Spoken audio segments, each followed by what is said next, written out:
and the Mets make their way to St. Louis. He's got the hood ready to go on a cool night here in the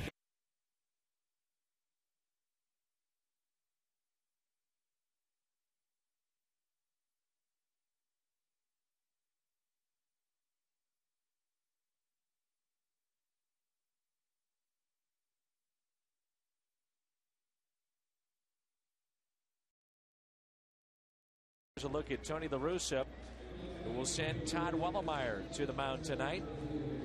And a little shift.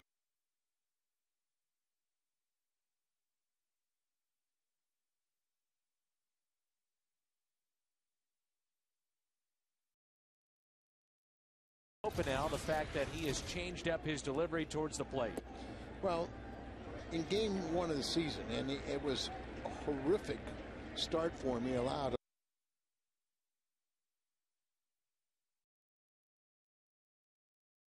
Reyes shoots one to right center field, and Keel is on the move. He's got it in center. They got him to, keep his hands below his shoulders like he did all last season. He likes it the other way, but he's more efficient with a shorter, more compact delivery. The Mets come in a record of 6-6. And the Cardinals are 8-5. This is their left fielder, Daniel Murphy, who can also play second base, and that pitch is taken up and away. Murphy off to a good start, hitting .319, 1 home run and 4 RBIs. Murphy played in 49 games last year for the Mets and hit .313, had a good spring. As recently as 2007, he was an A-ball. So he's made a quick progression through their system, and he shoots one foul. Nice. The difference in starts you see is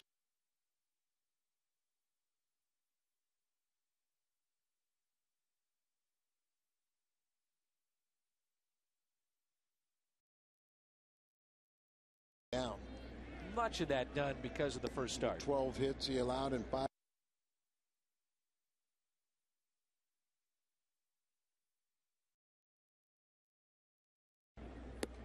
3-1 is taken outside and high, so it's a 1-out walk.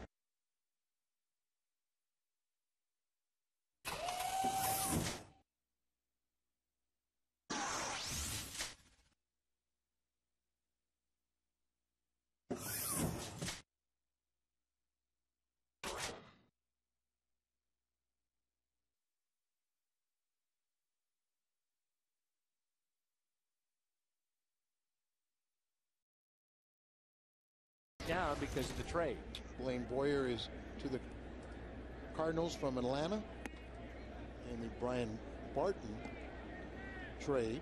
B-A-R-T-O-N. Get it right, so right? We won't be confused anymore. Now Brian Barton is now a member of the Atlanta Braves AAA franchise. That's right.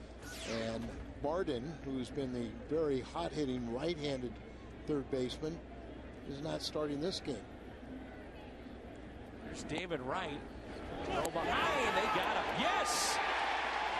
And Caught him another at one. first. Gotti is so good at that, and it's hard to believe that it is a rookie straying a little bit too far out there, but he gets nailed.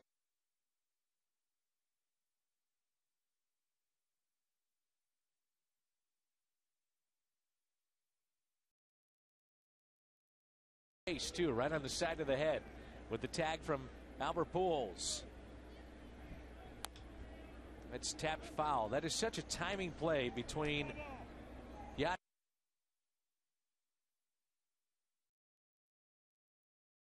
thing to do. You have to play together for years, and both those guys will tell you that.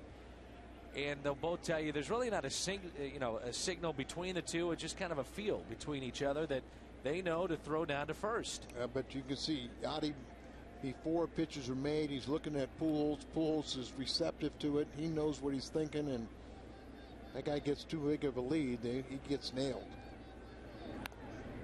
Check swing on David Wright. Outstanding player already, a 3-time All-Star last year. Career highs in home runs, RBIs, and runs scored. He had 33 home runs, 124. That's taken outside. Go back to why Thurston tonight and not Barden. Well, you know, it's Thurston back in 01, in case you have a long memory. May have been a broken bat. Backhanded by Green. Long throw to first. Not in time. Infield hit for David Wright. So what is he, 4 for 4? You know, you kind of have, as we look at Khalil.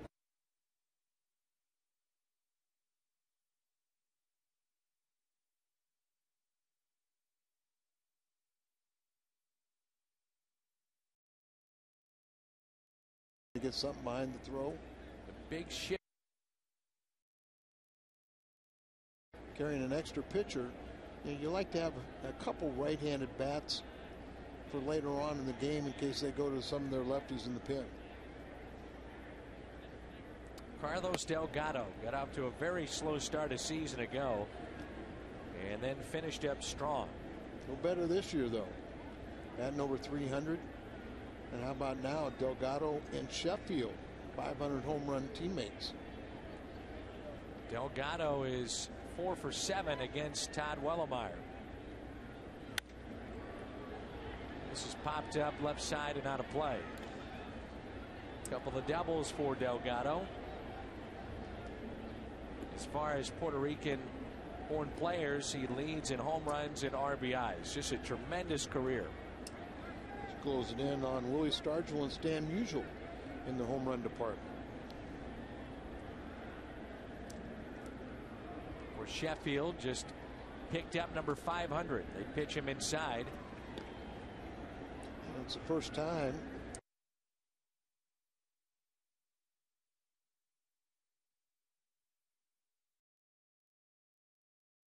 Think about Delgado. 10 seasons with 30 or more home runs and 30 or more doubles. Consistency. That's right. That includes last year. Ties him with Manny Ramirez. That's past Pujols and into right.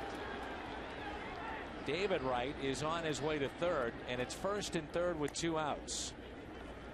So single for Delgado, single for Wright, and it brings in Carlos Beltran. We know all about him from back in 2004 when he was with the Astros. Let's take a look at the pitch location here.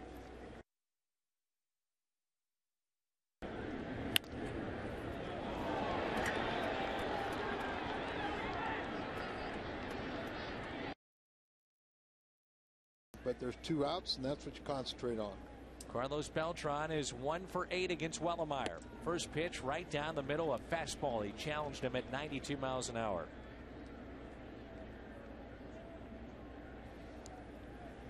Yeah, I misspoke about Delgado. He's at 472.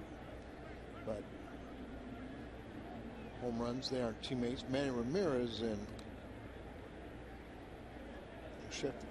Gary Sheffield. Yep, he's at 500, and Carlos Delgado now with his 3 home runs this year. He's at 472. And now you have Carlos Beltran, the 4-time All-Star. 5th year with New York. Is it hard to believe that it's been 5 years in New York for Beltran? It seems like yesterday. He was tearing up the Cardinals in the postseason with Houston. He had 8 home runs in one postseason back in 2004 with a team that did not make it to the World Series. Remember, he came over from Kansas City, really about a 250, 260 hitter during the regular season, and then got hot at the right time. What contract in year for Waukir, and he parlayed it into a huge contract. Over $100 million. 2 balls and 1 strike on Carlos Beltran, a terrific defender as well. Wellemeyer is just a ground ball away or a strikeout away from getting out at the top of the first. Runners at the corners. The 2-1 pitch. Ripped into right center field. It's 1-0 New York. That will roll all the way to the wall. Delgado on his way to third. He'll be held up there. So 3 consecutive base hits with 2 outs again.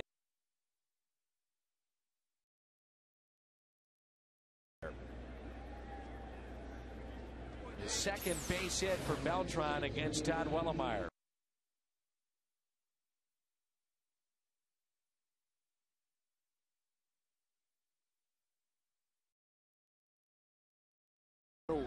speed. They didn't get an extra run.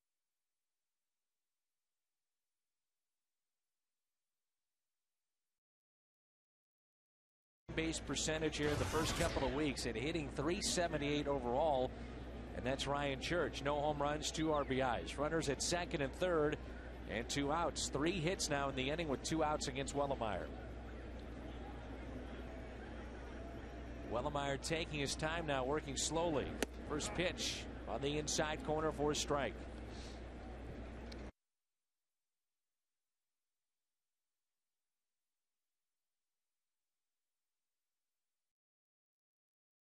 Ball by Tim McClellan, who is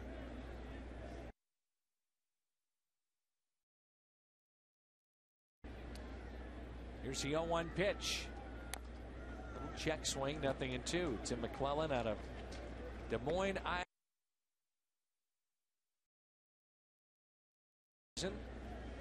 And you might remember the pine tar incident with George Brett. That's how long Tim McClellan has been around, and he was telling me during the offseason that he and George have actually become pretty good friends over the years, despite that incident. I'd like to hear George's version. I bet it's the same. Here's a little line drive caught at third by Joe Thurston. The Mets will strand 2, but pick up a 2-out base hit by Beltran. 1-0.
Tonight, look at their bat.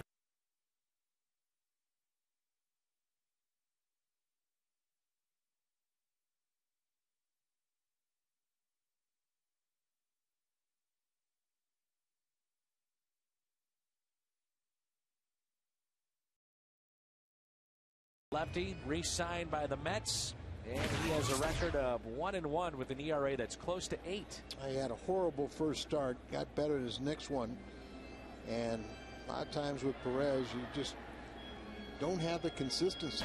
He can be very, very tough when he's on, and he can be mediocre when he's not. Let's take a look at the defense for the Mets. Murphy and left.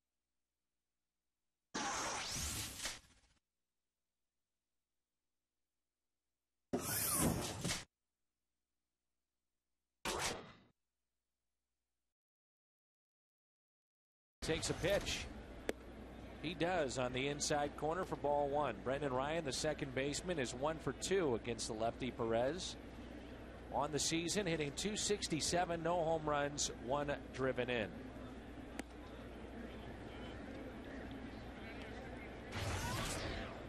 Two and 0. Brendan in 12 games is 4 for 15. Game number 14 for the Cardinals here tonight, and it's 3-0. When he's right, Oliver Perez is very, very tough.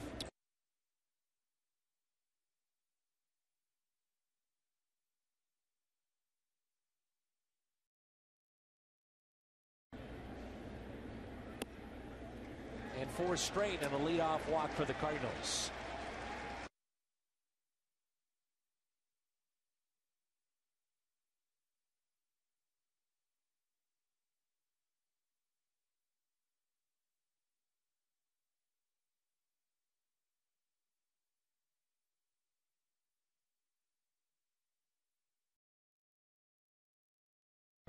He could have a tough inning.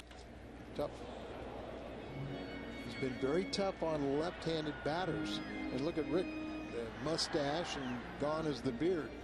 They're trying to change his look. Yeah, hitting just 179, no home runs, 2 RBIs. Walked the leadoff man on 4 pitches. Ankiel trying to get going, maybe thinking that Perez would groove one there on the 5th pitch and swing it away. It's a good thing he didn't swing at the one over his head. But, you know, Rick struggling a little bit, and I think part of it is, you know, he's facing so many left-handers. Every team just pulls out the left-handers against the Cardinals lineup right now. And Al, he's pressing. There's no question about it. Sure.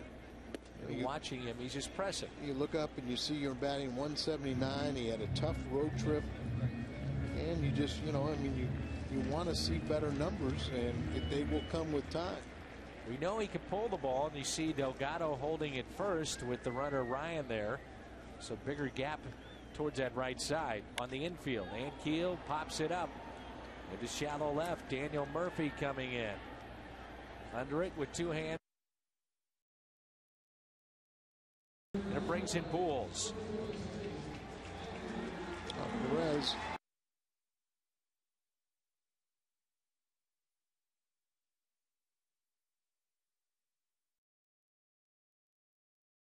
And Al, if you're the Mets, you look at 3 in this lineup, which is Pujols, you know that, and then 4, Ludwig. And these guys have been outstanding. You look at 9 home runs between the two and 29 RBIs in 2 weeks. That's pretty formidable. Well, last year they were the most deadly comp.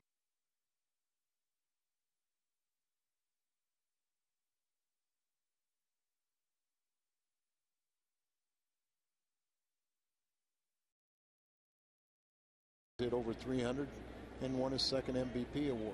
He's had great numbers against Oliver Perez. He's 10 for 26.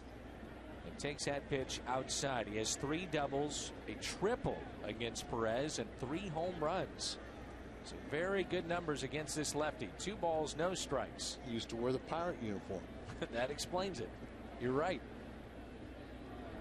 It was inside on that pitch, 2-1. The center fielder, Carlos Beltran, 3-time Gold Glove winner, very deep and straight away. Fooled the scoreboard here is McClellan with that late strike call. They had 3-1. Now they corrected to 2-1 like you did.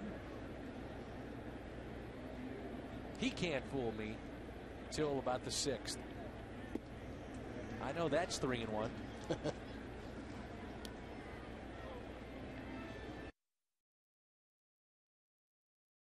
Because you're very good friends with George Brett.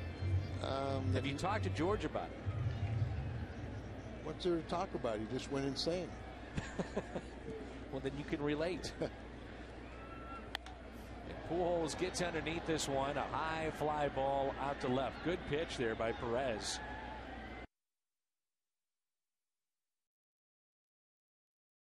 2 away. Let's take it back. Kansas City.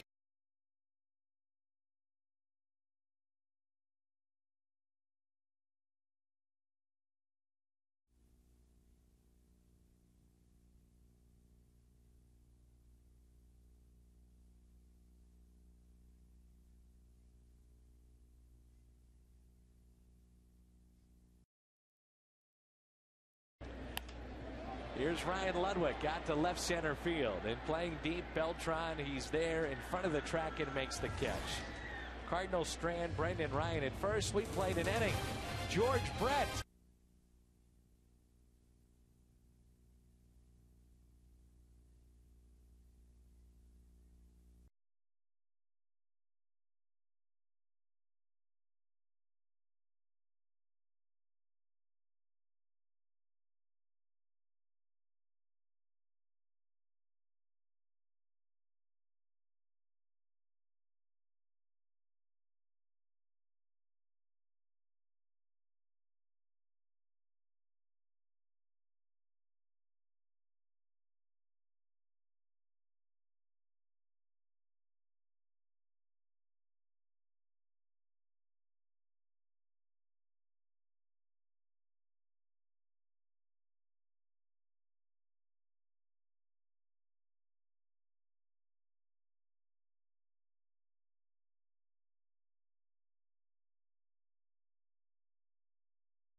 Mets TV broadcast. Catch all the action on your computer at MLB.tv. Catch over 100 live out-of-market games per week. For complete details, visit STLCardinals.com, where baseball is always on.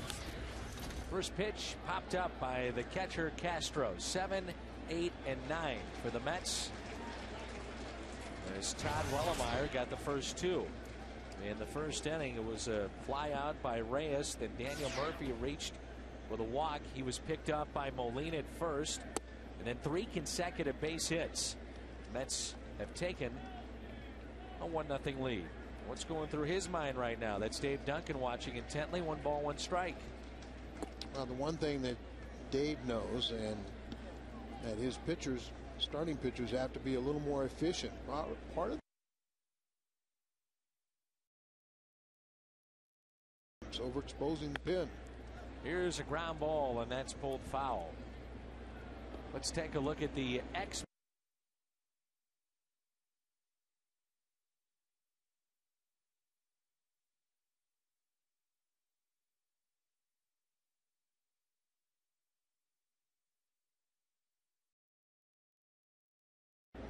Here's a ground ball. Khalil Green backhand gets up. The pick by Albert. Out at first. Nicely done, both ends. Albert got stepped on a little bit as Castro come down the line. Tripped over his back leg. Let's go back to the Hot Shots X.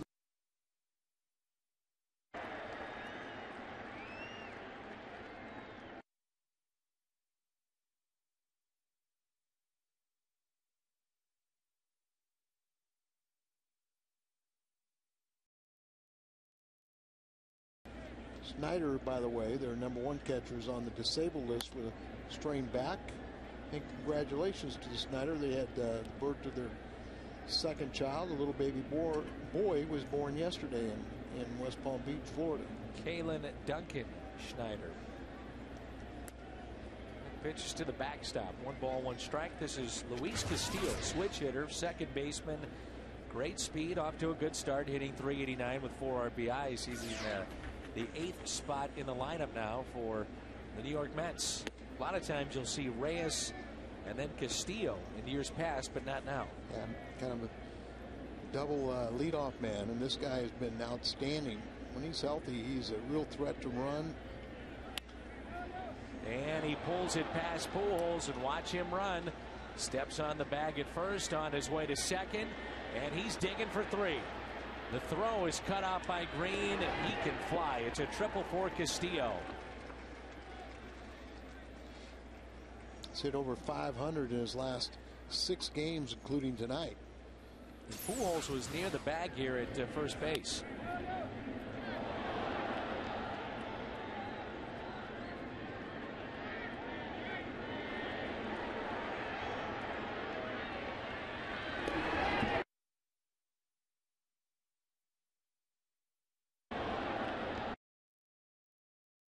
Off the side wall, and Ludwig had to come all the way in to retrieve it, allowing for the triple. Perez, for his career, a .150 hitter with 14 RBIs. Against St. Louis, above 200. And this season, no sacrifices and 3 strikeouts. See why Perez, who's standing at third base back in 2002, had a 35-game hitting streak. You can get that deep if you have speed. Infield hits. I don't think he's running as well now as he did back then, but he's still a threat. 1-0 the count with 1 out. Thurston is in at third. Pujols even with the bag at first. Now the infield charging in. Outfield very shallow. Perez is showing bunt, and then time is called. 37 sacrifices in his career, but a lot of times, you know, you're not going to drop that bunt down when the infield's playing in, and being a left-handed batter, they can pitch out and nail that runner. 1-0 pitch. Inside, 2 balls, no strikes. Still have to throw strikes though. Absolutely. Pitch count already at 35 for Todd Wellemeyer.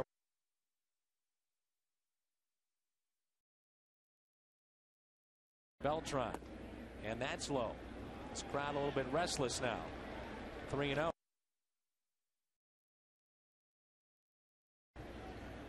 And Dave didn't want anybody to read his lips.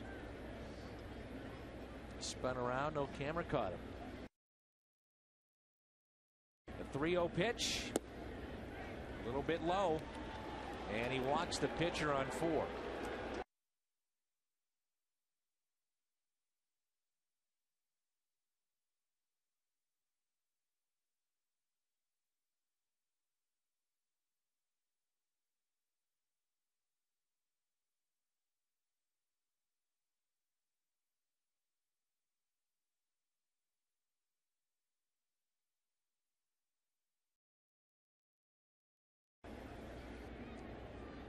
Reyes is a 2-time All-Star and the franchise leader in steals and triples in the Mets history.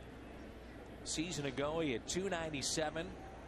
From the leadoff spot, he had 16 home runs. He's got a little pop in that bat. 56 steals a year ago. Already with 3 this year. 2 for 9 against Todd Wellemeyer, including tonight in his career. That pitch outside, a little bit low, so very tight zone.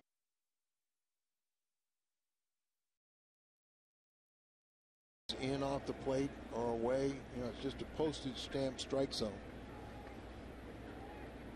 Pujols holding it first. Good off-speed pitch that time by Wellemeyer. Had him out in front. 1 ball, 1 strike.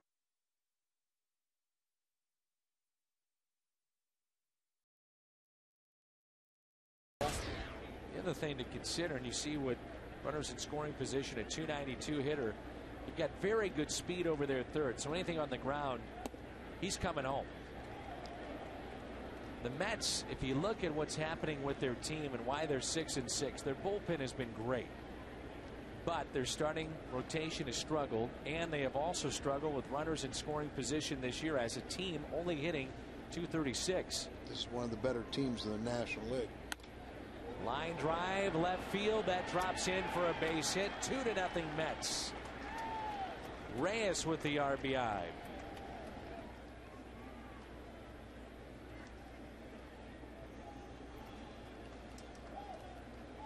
Castillo scores the 2nd run for New York. Trying to set up in.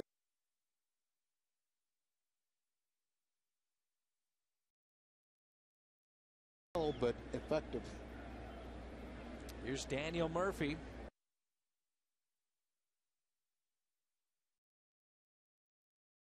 Was picked off at first by Molina. Runners at first and second with 1 out. 2-0 Mets. Already over 40 pitches for Todd Wellemeyer, only in the 2nd inning. Popped up and out of play. That'll find the seats. Chilly night here at Busch Stadium.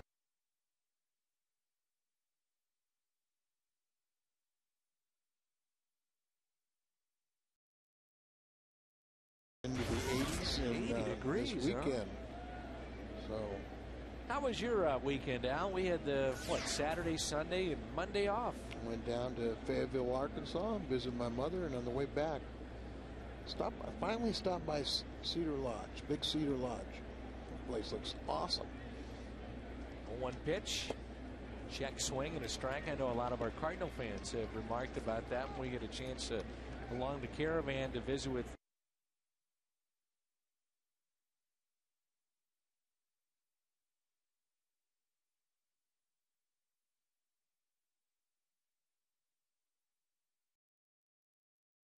in April. You're working ahead.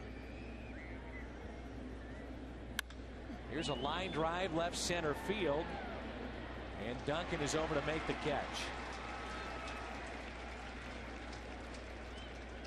One of the things you think about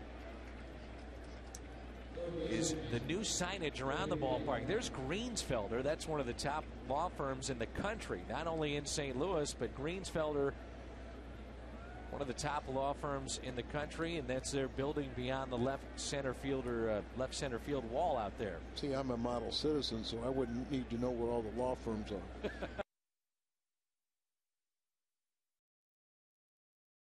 Brand new sign, isn't it? Yeah. Looks Millennium good. And Greensfelder out there. Great law firm here in town. 2 outs, and that pitch is taken outside. Here's David Wright.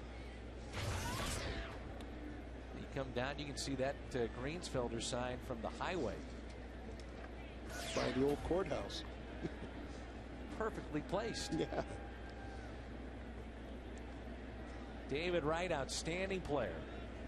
Represent.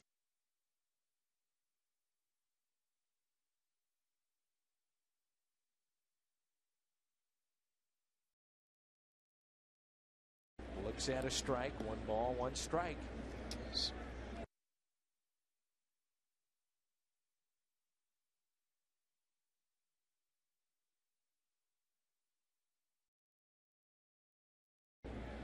His body language could improve. Wellemeyer seems like the kind of guy, Al, that you could probably leave out there for 500 pitches and it wouldn't matter. No, I agree with that. Big and strong, and you've got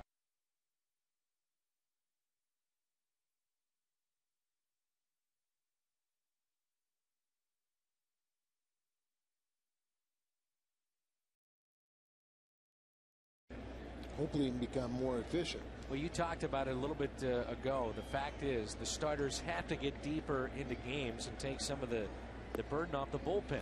And Blaine Boyer, the Cardinals' new pitcher, threw in the bullpen.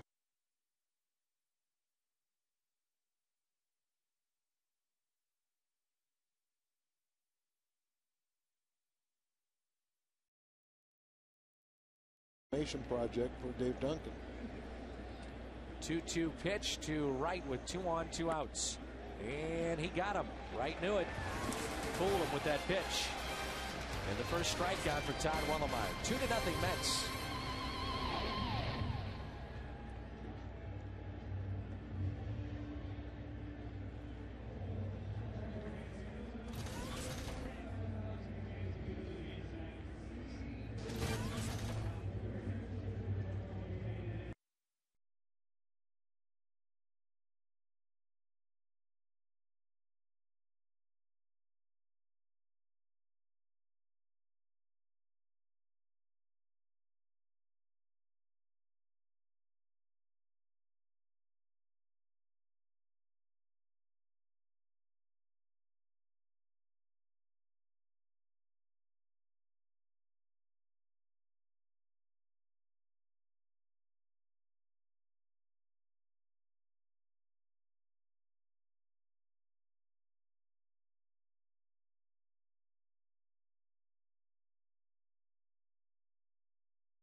Quite the romantic, isn't he? He is. Molina, Duncan, and Green for the Cardinals. First pitch taken outside. It was a leadoff walk on 4 pitches to Brendan Ryan. And Keel then would fly to left. Pujols would fly to left. And Ludwig would fly to right. 1-0 pitch. Misses on the outside corner. We talk about how the right-handed batters are going to have to do some damage tonight, because Perez is usually very efficient against left-handers, and the fact that he throws a lot of pitches up. You see He's a fly ball pitcher. But you got to make.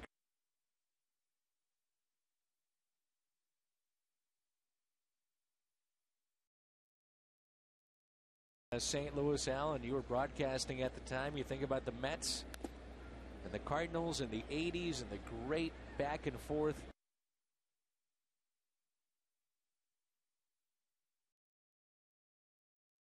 Forget Wainwright striking out Carlos Beltran. Or Molina's home run. Or Molina's home run. You just let me right there. Just propelled the Cardinals into the World Series. I can remember the Jerry Grody, Lou Brock battles, you know, catcher and stolen base leader. There's a base hit for Yadier Molina. Prior to the Molina home run or the strikeout for Adam Wainwright, Terry Pendleton's home run had to be one of the great home runs in the history, recent history of this rivalry between the Cardinals and the Mets. But Molina's home run was unexpected. You even think about So Taguchi's home run off of Billy Wagner. Scott Spezio with a big blow against the Mets. Here's Chris Duncan, the left fielder.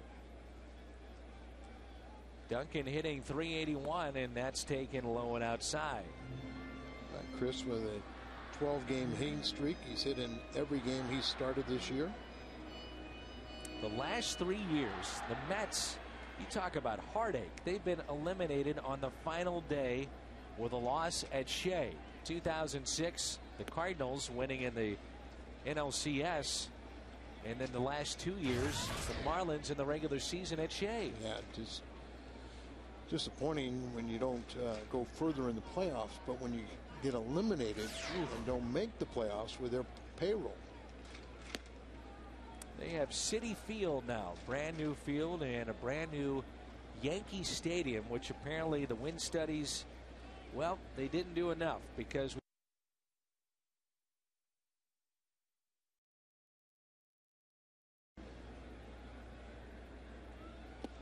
there might be some nervous folks looking at that brand new stadium. What? You got teased in what to expect at Citi Field, right? Apparently there's some things that are not quite up to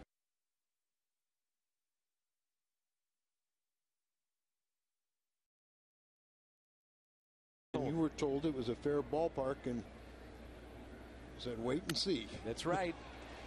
David Wright diving. Oh, what a play by Wright. That's why he wins Gold Gloves. Two-time Gold Glove winner David Wright.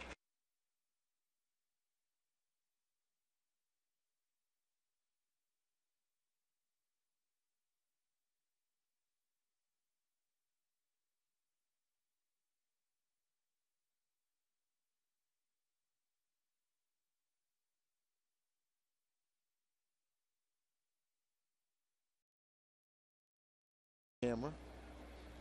And here's Khalil Green.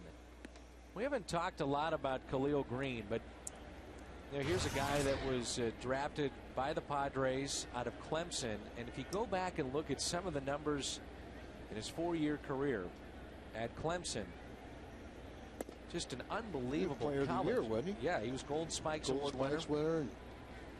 Great college career. Just about set every offensive record in Clemson history, which of course they're a fine baseball program. And I talked to Khalil on the recent road trip, and he said he did expect to get traded because of the situation in San Diego, and he was pleasantly surprised to come to St. Louis. Very cerebral when you talk to Khalil Green. Very quiet, kind of laid back. You got to draw things out of him, but very pleasant. Green skies one into shallow right. Here's Ryan Church, and he makes the catch. Cardinals continue their 3-game series against the Mets tomorrow on Fox Sports Midwest. Coverage starts at 6:30. If you'd like to, you can go to New York and listen in to Wayne Hagan on the radio side for the Mets. That's Wayne Hagan. I heard Wayne with his Sheffield 500 home run call. So it's the first time he ever got to do one. A nice visit with Wayne before the game. And what I was confused with is Sheffield and Delgado have 1,500 RBIs. And a line drive caught by Reyes to end the second inning. Cardinals strand their second runner 2-0 after 2.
In St. Louis is coming up tomorrow. The Cardinals trail by the score of 2-0. Dan McLaughlin back with you. Jan is with us, and let's jump right into it. Emo's Pizza, St. Louis favorite, and it helps out a lot of kids tomorrow. Absolutely. We're hoping everybody goes out and buys their lunch or dinner, gets those Emo's Pizzas, because it's going to help Variety's kids.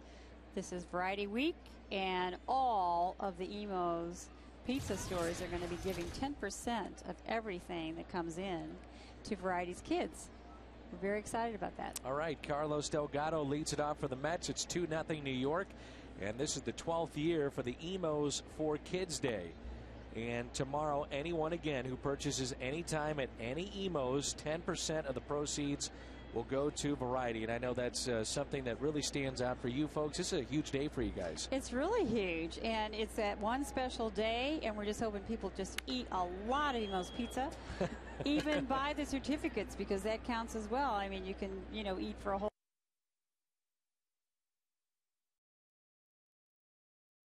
The Emo's franchises have contributed over $700,000 to Variety, and that's wonderful. And if you can explain a little bit, Jan, where that money goes, I think people would have a better understanding. That is absolutely wonderful. These are kids with physical and mental disabilities right here in our own community, 165 zip codes. Over 20,000 kids a year are getting our services at Variety. Medical equipment, all kinds of services like our adventure camp and our chorus. We do really special things with kids all the time and try to get them to their potential. We all know what the potential is. We're all hoping our players have that, get to that as well all the time. And these are very special kids with some challenges: spina bifida, cerebral palsy, muscular dystrophy. They have those challenges, but boy, do they ever overcome it with the help of the community. This is Shallow Center, Beltron, and also the Sunshine Coach Vans. It's something that it benefits as well, and obviously that's big too. They are. They're all over St. Louis, 115 of them. Transportation for these children that are in wheelchairs and who need help getting to their doctor's appointments and other activities. It's very important that we provide that. And Jan, for people who'd like to find out more online, where could they go, or maybe a phone number? Yes, go to varietystl.org. You can find out so much about Variety and Variety Week, a week long of activities. We've already had the parade and the fashion show, and we're looking forward to Dinner with the Stars on Saturday with Smokey Robinson and our primetime special on KMOV at 9 o'clock. And where is so that's going to be on KMOV at 9 p.m. on Saturday. Okay. Yes, check it out. You're going to see some great stories of Variety kids. And here's a fly ball in the left center. Jan, just like that, we go 1, 2, 3. All Good right. luck. Go to Emo's, right? Get the pizza at Emo's. Go to Emo's tomorrow. 12th year for Emo's for Kids Day. 10% of proceeds go to Variety.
Emo's 12th year for the Emo's Kids Day. And by the way, Dan, this is for you and the crew. There's 2 of them here. I already had 4 myself, but nice job. We want to thank Emo's for nice job, providing that for us. Here is Todd Wellemeyer. I'll tell you what, I was ready to invite Jan back for another inning. Her analysis was outstanding. But I'm glad you're here, Al. I mean, I can go have the Emo's pizza, and you can. Jan, get back here. We had our quickest inning yet to date in baseball this year. She brought us good luck. And Todd needed it. Yes, he did. It was quick. Boom, boom, boom. It smells pretty good. What are the Blues doing, by the way? Have you seen? I'm watching baseball. I am too. I was visiting with Jan, and I figured that you were looking up at the TV back there. I made him change it to baseball. Al, don't lie.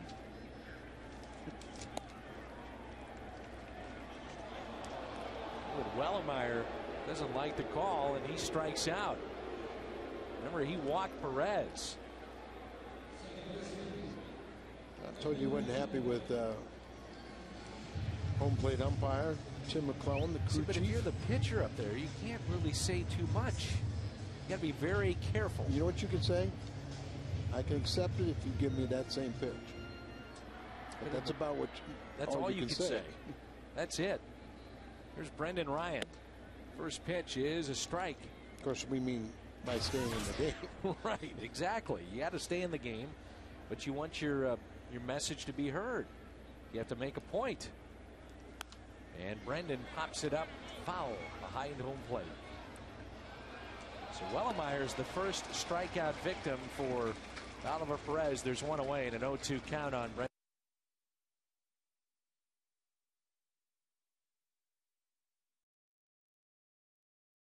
Contact hitter.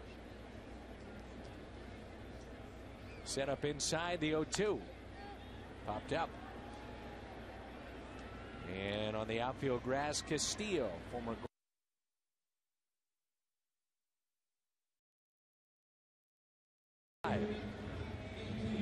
Well, make sure to visit Busch Bash in the Ford Plaza prior to each Friday home game. Busch Bash features prizes, live music, Cardinals player this season. Each Friday prior to the All-Star game will also feature former Cardinals All-Star. And this Friday will be Andy Benes. 5:30 to 6:30 for tickets.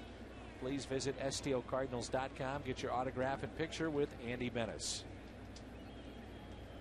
Rick Ankiel takes a pitch outside. 1 ball, 1 strike. What have you seen with Ankiel? Why has it been a struggle here at the beginning of the season? And the abundance of left-handed pitching. And I think, you know, when your average starts going down, he was only 1 for 18 on the road trip. You know, you start pressing, you try to do too much, you try and get 10 hits when you only get 3 or 4 at bats. And he strikes out. And 2 strikeouts in the inning. 3 innings in the books. And it's the Mets on top by 2.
Welcome back to Busch Stadium as Todd Wellemeyer allowed 5 hits and 2 runs in the first inning and a third, and is retired.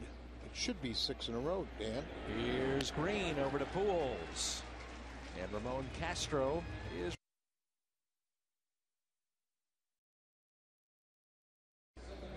Folks in Big Mac land here tonight at Busch Stadium. 2-0 Mets here in the 4th. With the extra day's rest, maybe this is, you know, now the time that Wellemeyer really starts to settle in. Yeah, you're probably right. You know, he's had, what, 8 days rest between starts. And, you know, so you're a little rusty the first inning or 2, and now he'll settle in. He's retired 6 in a row. And here is Castillo.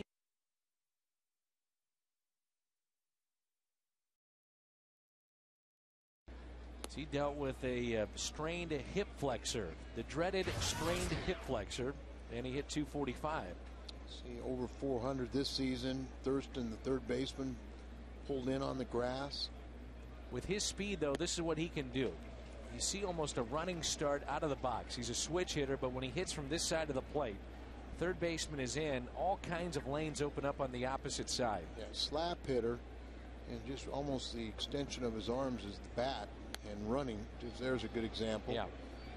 His natural side is the right side, so, you know, far and away the majority of his home runs, 24 of 27 career home runs, has happened when he's batting right-handed. Here's a line shot to Khalil Green. So all of a sudden now he's starting to settle in a little bit here. You get the pitcher up and a chance to go 1-2-3 again here in the fourth. 5 hits and 2 walks in that first inning. In the third, you're lucky you only allowed 1 run in each inning, first and second. Here's Perez, and he takes a strike. The Cardinals will have Pujols, Ludwig, and Molina coming up.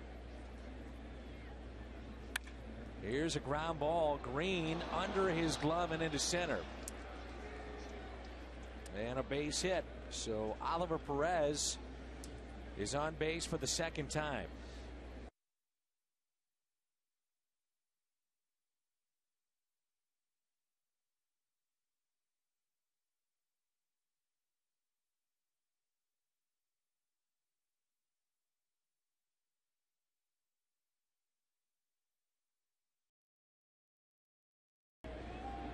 So it's a 2-out base hit, and here's Jose Reyes, who is 1 for 2. Always worried about runners ahead of him. This guy is, in my mind, Al, so much fun to watch. Yes, and I think a lot of people think that if you were starting a club, you could pick one player. Obviously, a lot of people would take Pujols. A lot of people would take Reyes. I got here about 2:30, 2:45, and Reyes was on the field taking ground balls. And he was doing what Ozzie used to do. Take a ground ball and not look at second base. Just throw towards the bag. So when he was in a particular position defensively, he had the feel for it. He's very charismatic. He's just whip the ball, A lot of things with him, and that's part of it. Practicing. Get in that situation where you have to throw blindly. He knows where it is. Can't do a backflip, though. There's a base hit into right. And Perez will stop at second. So here we go with 2 outs, just like back in the first. By the way, we understand Ozzie Smith will be here tomorrow. And I'm sure that's in conjunction with the All-Star.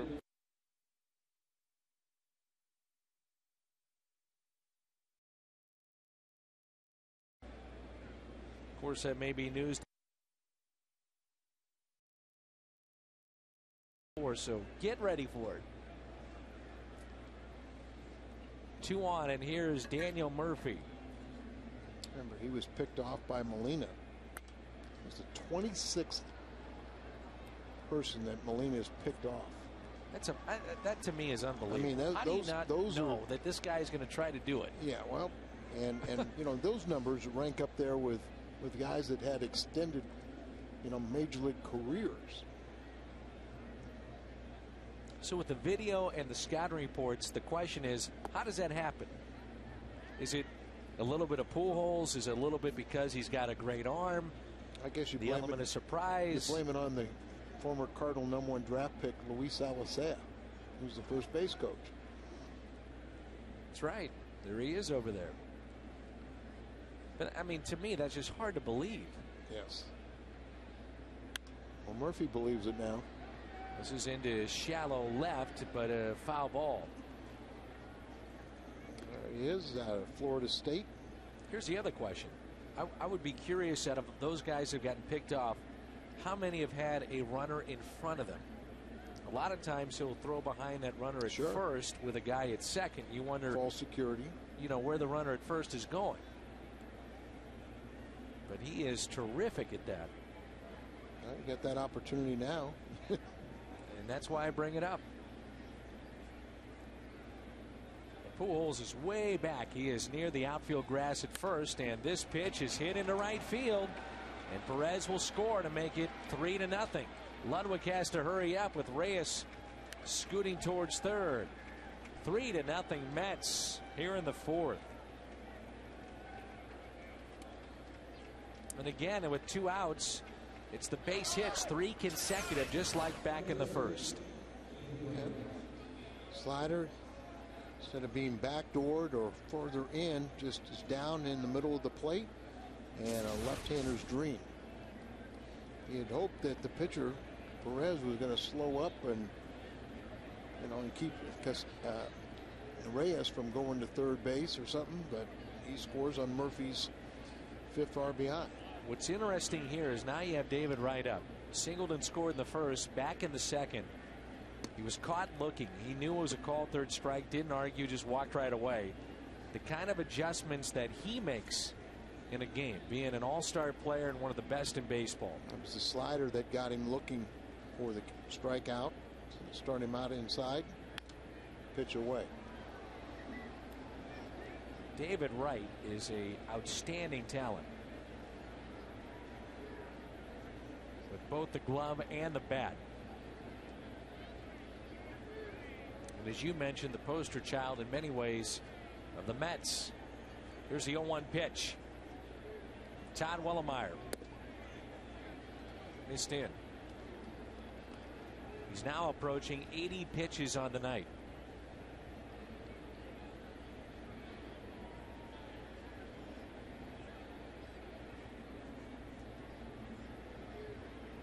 The 1-1 to David Wright. Again, a slider slowly hit. Tough play. Thurston barehands, throws wildly.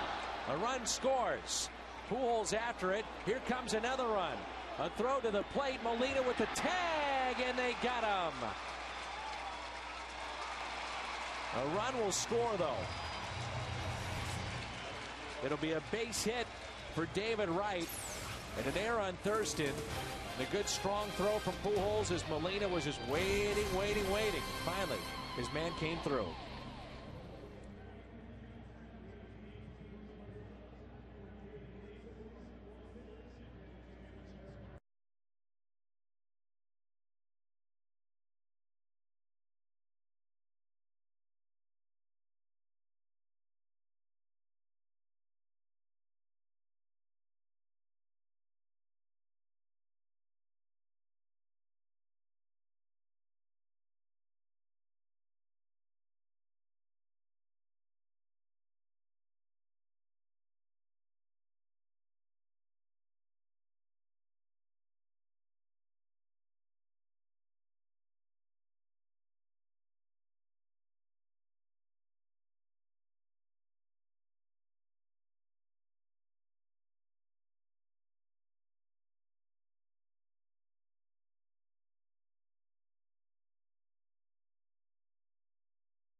Down by 4 as we move to the bottom of the 4th here in St. Louis.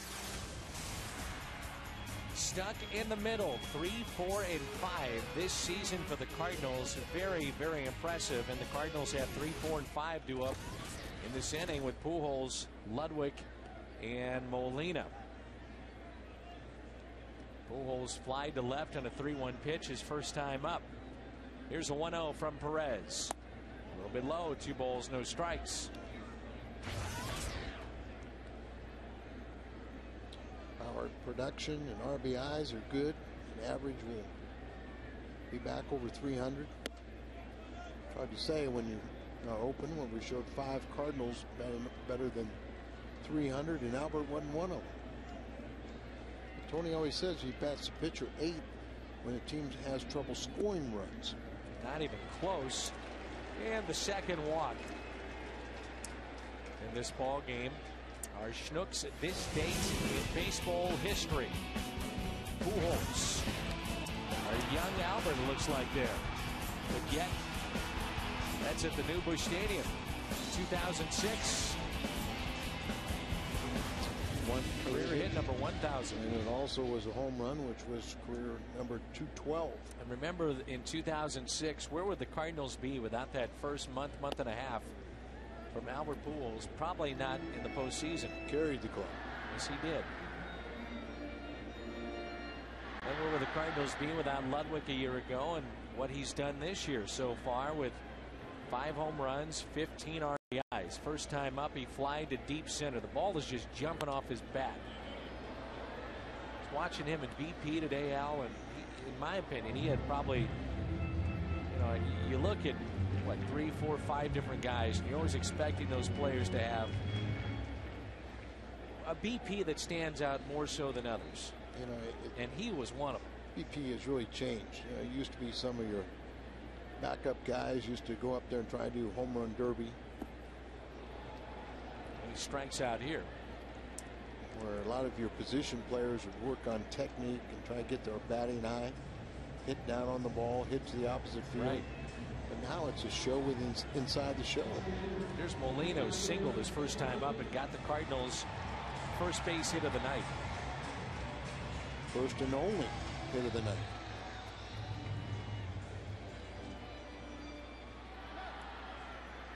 Cardinals dropped 2 of 3 against Chicago, won 2 of 3 to start the road trip against Arizona. They have traded for Blaine Boyer, who is in their bullpen. Molina double play candidate, pops it foul. Now Boyer's a guy that is from the Atlanta area, and in talking yesterday with some of the people that cover that team, they said maybe a change of scenery was best for him. Oh, we've seen guys that play in their hometown that it could be a picture perfect situation, and others that really struggle with that scenario. So he's got a good arm. And Molina guides it into right, base hit into the corner. Pujols on his way to third. He'll stop there, almost ran through the sign, and he's halfway between third and home, and he retreats back to third base. Second and third now with 1 out. I thought he was going to run right through that sign. Well, you thought he was too. This ball gets down. It's extra bases for Molina. You know, Kendo is never going to stop a base runner unless, he just sees he's going to run into an out. Albert, very good base runner. Good going first to third. Picks up Okendo, who puts up the stop sign for him, and then tells Molina to stay at second. Al, half the time with him, it's just the element of surprise that you just don't think that somebody would do what he's about to do. Speaking about Pujols, the way that he runs the bases. Right. You just take for granted he's going to stop. And you can tell right now his legs are pretty good shape because he has been so aggressive on the base pass. Extremely aggressive this year. Duncan looks at a pitch low and away. Pujols retreating to the bag at third. 1 ball, 1 strike with 1 out, 2 runners on. Best opportunity for the Cardinals tonight. Duncan fouled out back in the second on a diving play by the Gold Glover at third, David Wright. Duncan pulls it foul. Now in the hole, 1 ball and 2 strikes. Castro out to talk to Perez. See they get that breaking ball far enough away. Get him to chase. Like he did with Ankiel back in the 3rd inning. Good breaking ball down and away. See what Castro wants and where he sets up. Wants it high. And Duncan lines out again to right. May have broken his bat. I think he did, and there's 2 away. 6 is a serious number. When the Cardinals score 6 runs, get a 20-ounce coffee, fountain, or frozen drink for only a quarter. The next day at On the Run at Mobile. Cardinals need a 2-out base hit. Here's Khalil Green. Green fly to right his first time up. Now 2 for 10 against Oliver Perez. Runners at second and third. And Green takes 1 low. Cardinals have seen the Mets in the first and again in the fourth with 2-out base hits. Let's see if the Cardinals can return the favor.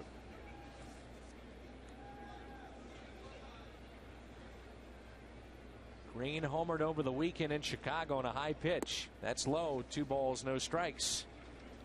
I was talking with Khalil, as I mentioned, on the road trip, and He talked about his appreciation for Albert Pujols being on the other side and now being on this side with the Cardinals, and every day just trying to pick up something that Albert does in BP to carry over for Khalil Green. Well, that's what you hope all the Cardinal fans realize, what they are seeing on an everyday basis. He said, in my lifetime, I'm not sure I'm going to see a greater hitter than the guy standing at third right now, Albert Pujols. He said it was unbelievable in watching him on the other side. 3-0 on Green with Thurston on deck. And he walked him. So 2 walks in the inning, 3 in the game, bases loaded.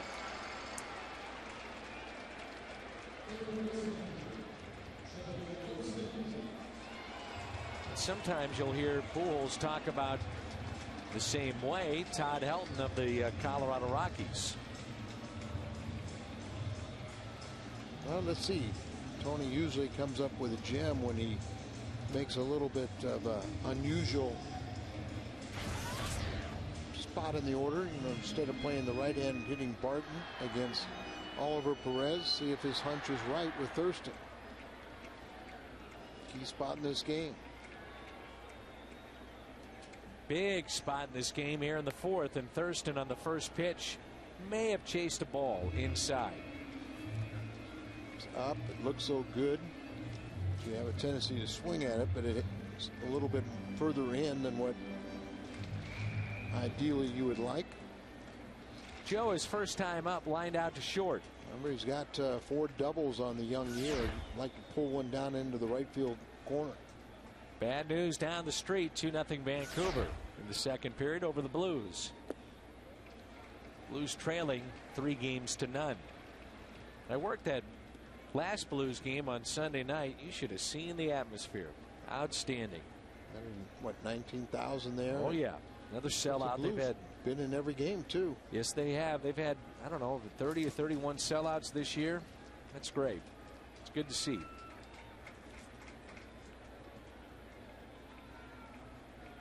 One and one on Thurston.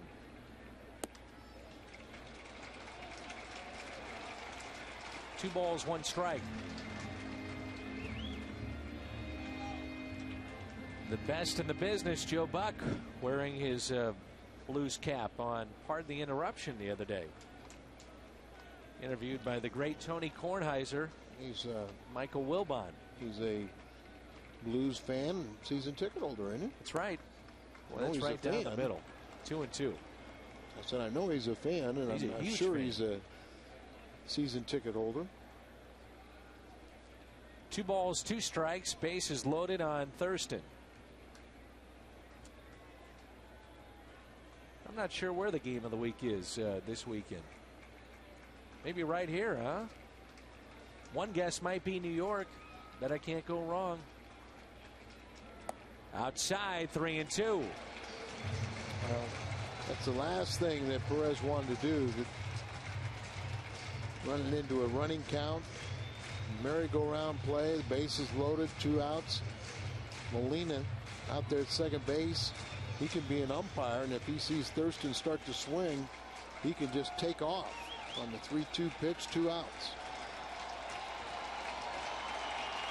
Crowd into it now. 2 outs, bases loaded, time called. Like to see this crowd get into it as the Cardinals trail by 4. They've been out hit 9-2. Bases loaded. Pujols is on. Molina on. There they go. And a strikeout of Thurston with the late call. McClellan, the late call, as Thurston was about halfway down the first base line and then finally called out. Watch the reaction of the home plate umpire. Nothing. Finally, the call.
You know, the fans thought it was, but look at that.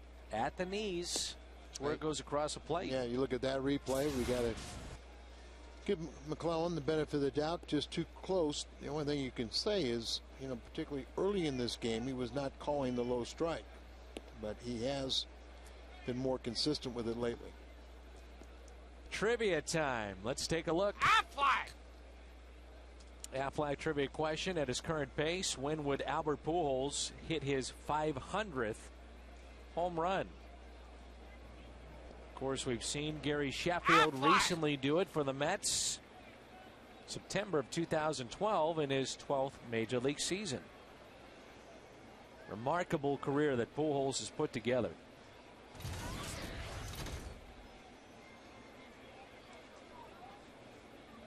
You know, in this lineup, you think about who you do not want to beat you. I'm talking about the Cardinals lineup. As Delgado pops one up. The shift was on. Nice play by Thurston. That's not an easy play. He was at the shortstop position. And now 2-1 to Vancouver. Leading St. Louis as Brad Boyce picks up a goal for the Blues. I mean, that's the thing, though. And Tony La Russa, you know, we've talked about it over the years how Sparky Anderson taught him. You look at the lineup and you say, okay, that guy's not going to beat me. And the question becomes, if you're facing the Cardinals, you can't let Pujols beat you. So then you got to pitch to Ludwig, you got to pitch to Duncan, you got to pitch to some of the others that might give you damage. And that's why even the batter in front of him is so critical. Get on base, you know, and not give them a free pass to let him. Green was playing up the middle, expecting him to pull the ball a little bit, and this ball just sliced at normal shortstop depth. Maybe the biggest surprise this season, I won't even say maybe, the biggest surprise of the season has to be the Florida Marlins. How about the way that they have played baseball this year? They lost last night. That was only their second loss. That's it. Pitching. Getting good pitching. Very good pitching. And the thing is, I mean, they reload every time that they take a championship team. They just unload those players and restock. They do a great job of going into farm systems and saying, all right, here's our top player. We want player X, Y, and Z, who happen to be very good young players. They develop those players, and collectively they come together, and all of a sudden, you know, they start to make a run. Molina again. Oh, almost got Carlos Beltran at first. I thought that one was closer than the first one. But does he get his hand back? Great view here, guys. Oh, he's out. If he tagged it, it looked like he missed him with the first swipe. I'm saying he's out. You know, before Beltran got this base hit, I was shocked when I looked up there. You know what his career numbers are against the Cardinals? Beltran was only batting .222. Well, see, you were adding in the postseason. That's what you were thinking about. You were concentrating on that postseason in which he almost. But I mean, it does seem like put Houston in more like a .322. Oh, I totally agree. But you know what? The one thing I think about with Beltran outside, and he was running on that pitch, of his success was the strikeout against Wainwright. One of the best curveballs we've seen in recent memory. Just can't pull the trigger on it. Ryan Church. I mean, Al, you're a reliever. You were a great reliever. You know, you think about Wainwright and the guts it takes to make that pitch at that time in the season with everything on the line. Shea Stadium, literally, the stands are going up and down. They're rocking. And he strikes out Beltran. Yeah, but first of all, you know, he has that weapon. You had the fastball. Yeah, I mean, so I didn't have that weapon, which you're in a fastball hitting count, and if you can throw one for a strike, you're going to freeze a lot of hitters, and that's what he did. Just a 12-6 knee buckler. Because you'd have to pay respect to Wainwright's fastball, so you got to look that, and hopefully you can adjust to the breaking ball. But it was such a good one in 3-2. It just was frozen. And you know, you think about 2006, and Wainwright was thrust in the position of being a bullpen guy and a reliever, and eventually the closer. Remarkable. Pujols backhands, goes to second. Back to the bag and double play. 3-6-3 on the double play. Wellemeyer due up when we come back.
See that Greensfelder sign lit up.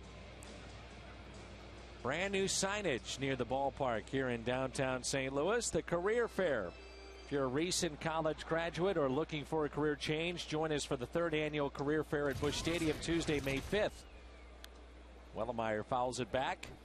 Representatives from many of the area's top corporations will be on hand for a pregame Career Fair, and one great price gets you admission to the fair and a ticket to the Cardinals-Phillies game that night.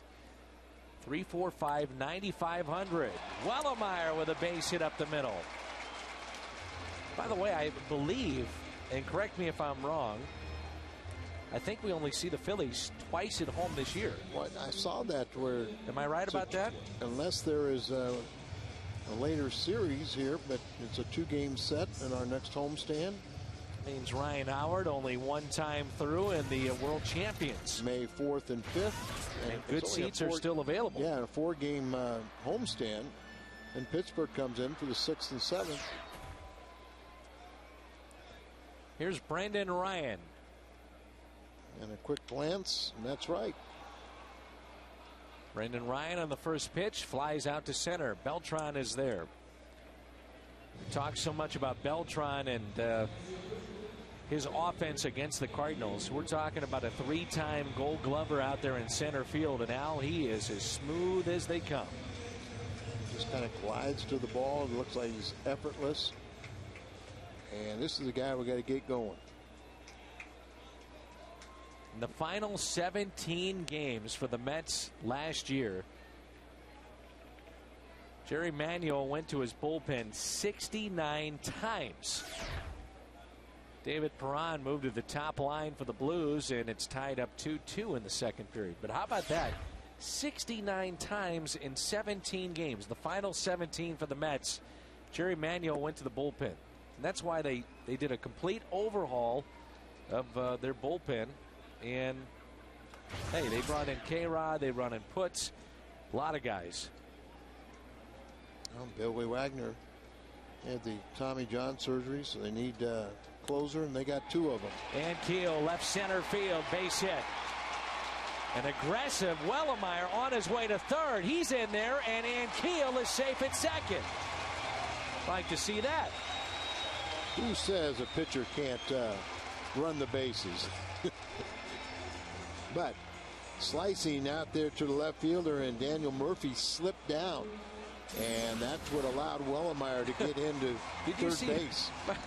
Did you see Okendo over there talking to him? I wonder if he was saying, hold on now. That's what he saw. Now, he might have been looking straight in, so he sees this and he decides, yeah, he was running to second. Yeah. Saw that and made that determination that he could get over to third base, and then Ankiel slips in behind him, so 2 men in scoring position with only 1 out. Now you have first base open. Will they pitch to Albert Pujols? And first pitch, I guess that's our answer, is a strike. Well, flirting with danger. And Albert knows that probably, you know, it'd be borderline pitches. Second and third. And Pujols hits it down the left field line, and that ball will get down. To the wall it goes, and 2 runs will score. It's a double for Pujols. Picks up RBIs number 15 and 16, cuts a lead to 4-2. Broke his bat and still on a hop gets to the wall. And you just wonder about this strategy, but challenging him. Now, granted, he can't win or he can't tie the game, and he gets sawed off pretty hard. The barrel went into the stands, and luckily nobody hurt, but a productive bat and at bat as he drives in 2 more, and RBIs 1 more than Ludwig at 16 to 15. So 31 RBIs already between Pujols and Ludwig. Ludwig is 0 for 2. He's flied out to deep center and struck out. About 9 home runs and 31 RBIs between the 2 of them. It's popped fouling out of play. No balls and a strike. Batting average over 300, about 350 combined. One swing of the bat ties it up. Great numbers with runners in scoring position for Ryan Ludwig. Outfield is deep. That's outside. 1 ball, 1 strike. Sure, he's batting .571 with 2 home runs and 12 RBIs with runners in scoring position.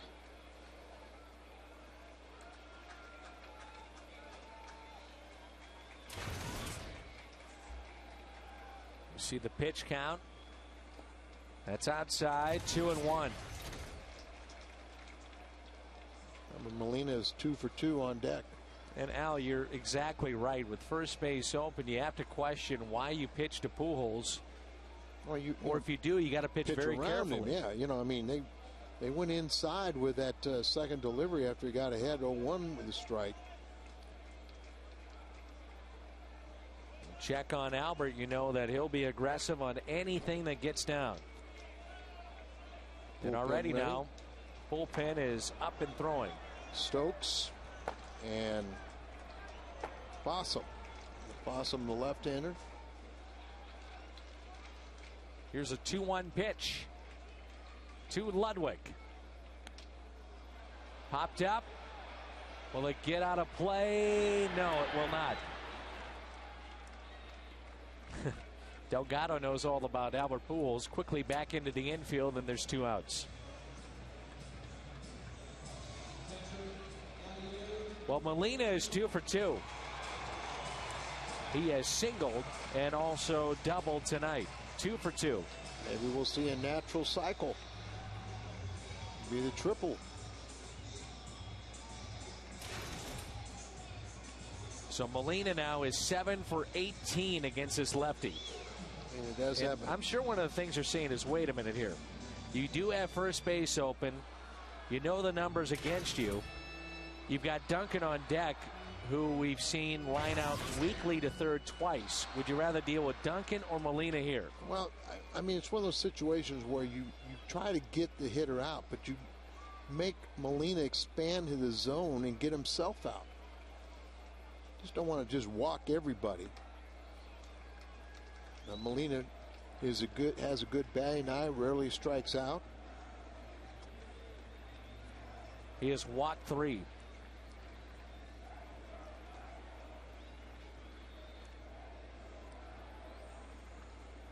Here's a 1-0 pitch to Molina. Outside, 2 balls, no strikes.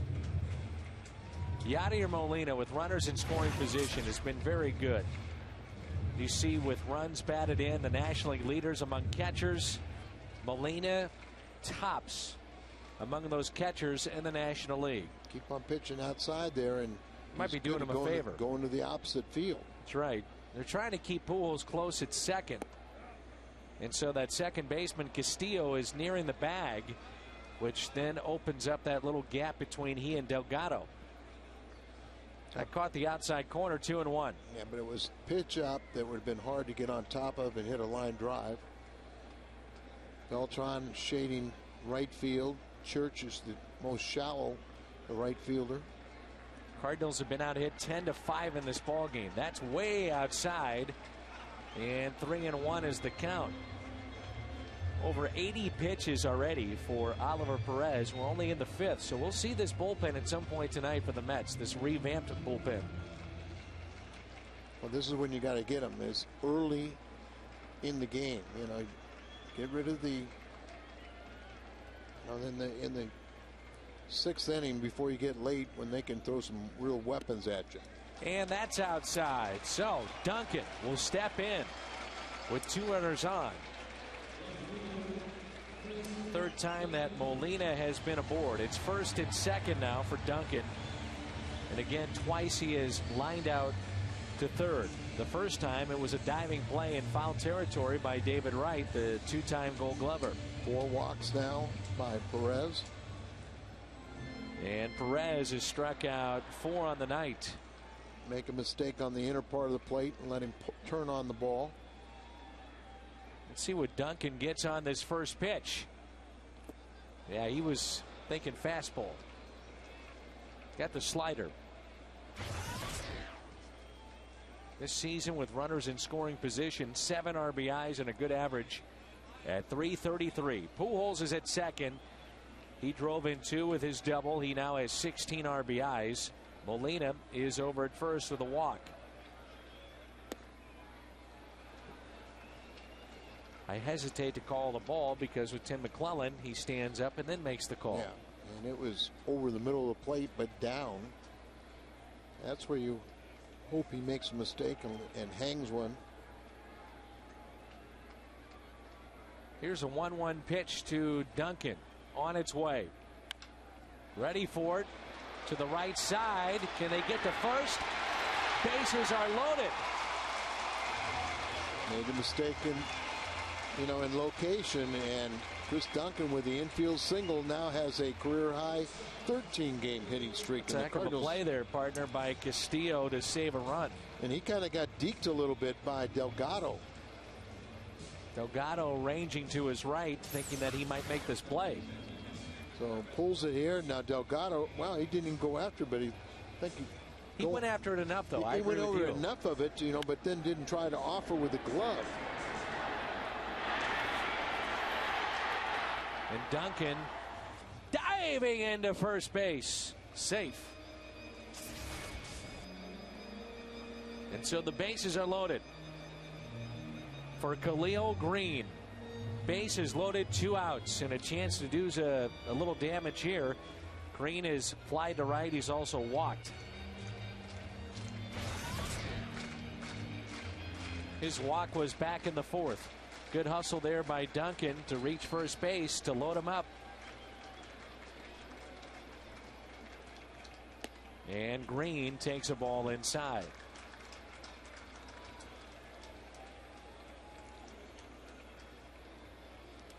Both pitchers now have thrown 86 pitches in this game. Here's a 1-0. That's a strike. 1 ball, 1 strike. Again, that's a late call. It gets me every time. It does. You know, it gets you too. Nope, because you have to call it. But you just leave me hanging out to dry. You have to make the call. I can watch and say, oh, damn. Thanks a lot, Al. After all these years with Tim McClellan, I should expect it. Green, the next to him. Way outside. We could roll back the tape and you said, well, he won't fool you until the 6th inning. I'd rather not. But McClellan kind of calls the ball. You know, he's down in his stance, and then he doesn't show any signal until he stands straight up. That's right. Here's a chance to go hacking here on 2-1 with the bases loaded.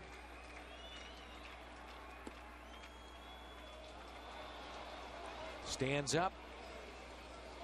Rings up the strike. 2-2. Well, you know that Perez does not want to go 3-2 here. This is a big, big pitch in this game right here. It's again with 2 strikes and 2 outs. Molina can look in, and if Khalil starts his swing, he can just take off running and get a great jump. There is a huge gap in left center. Look at that gap between Murphy, the left fielder, and Carlos Beltran, the center fielder. Now we know that, you know, Green a couple years ago hit 27 home runs at 90+ RBIs. He's gotten underneath a lot of balls already in the early going. Just hit the, you know, line drives. Try and hit the line drive, and home runs will come. Khalil already with 2 home runs this year and 6 RBIs. These two probably know each other from their days in San Diego. 2-2. Fouled back.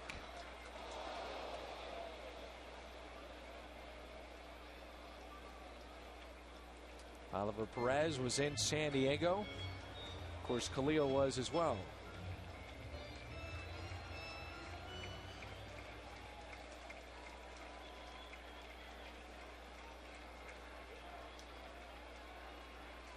Two pitch.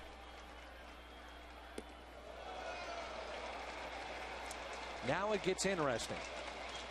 Full count. Bases loaded. 4-2 game here in the 5th. 2 innings in a row the Cardinals have had the bases loaded in a 3-2 count. Last time it was a ball that Joe Thurston took. Called for a strike. May have been a little bit low, but Tim McClellan thought it was at the knees. And he walked him. Khalil Green with RBI number 7 cuts the lead to 4-3. Now, if you're Tony La Russa, the inning started with a base hit by Wellemeyer. We've talked about the importance of trying to get deep into games by the starters. Let's just say, for argument's sake, that Joe Thurston delivers here. Then you have a decision with Wellemeyer coming up. Well, right now they're going to make a pitching change, so Tony might have a decision anyway.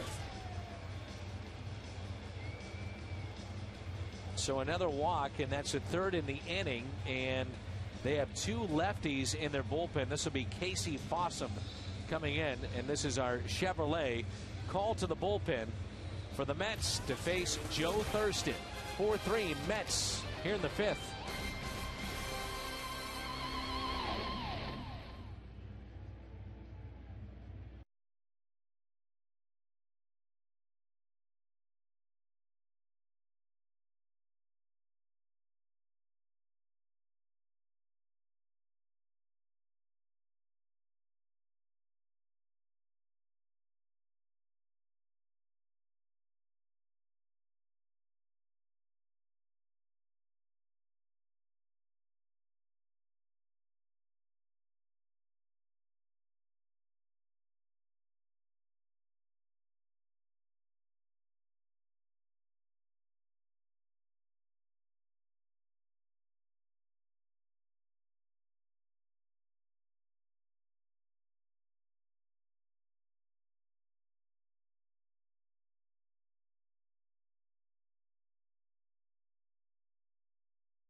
Is in its final month at your Chrysler and Jeep dealer. Hurry, offer ends April 30th. And by McDonald's. Come into McDonald's today and get any large soft drink or sweet tea for just $1.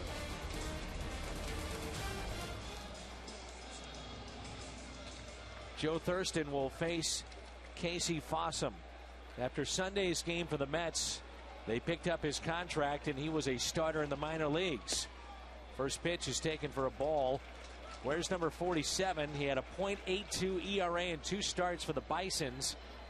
11 innings, allowed 5 hits, 1 run, and that was earned with 5 walks. He struck out 12. That's nowhere close. And now Fossum finds himself back in the major leagues in a tough spot. Yeah, he was just recalled yesterday from AAA. Had good numbers for Detroit last season. And, you know, I mean, a win and loss. 3 out of 4 decisions. Here's a 2-0 pitch to Thurston. Nowhere close, 3-0. But if you're Fossum, you're thinking, okay, I just started out in the minor leagues. Now I come into the major leagues, bases loaded. I'm trying to make an impression. There's some extra pressure here. It's a great opportunity to make a significant impression and keep the lead. And he walked Thurston. This game is tied at 4-4. He walked him on 4 straight.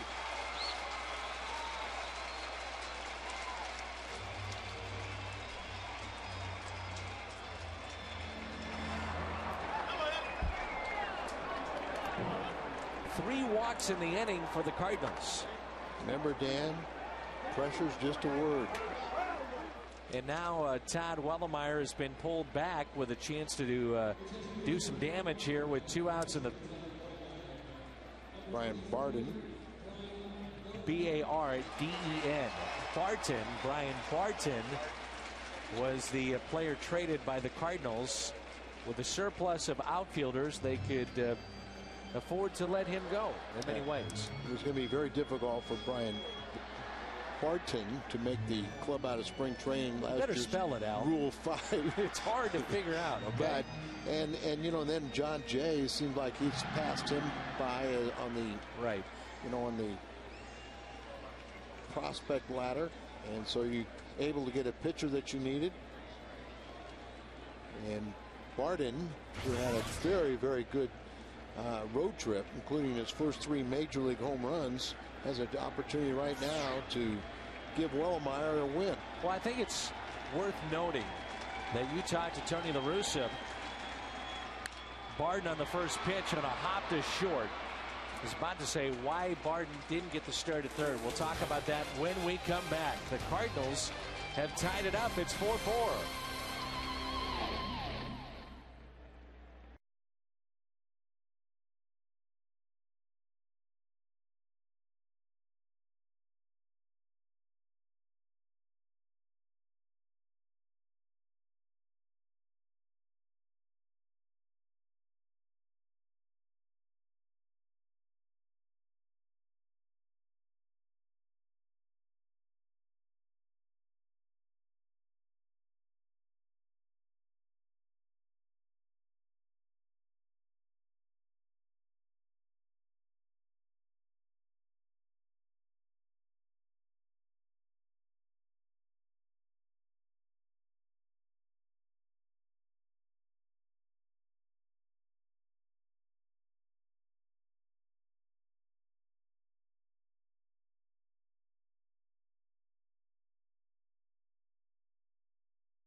Glad you're with us on Fox Sports Midwest.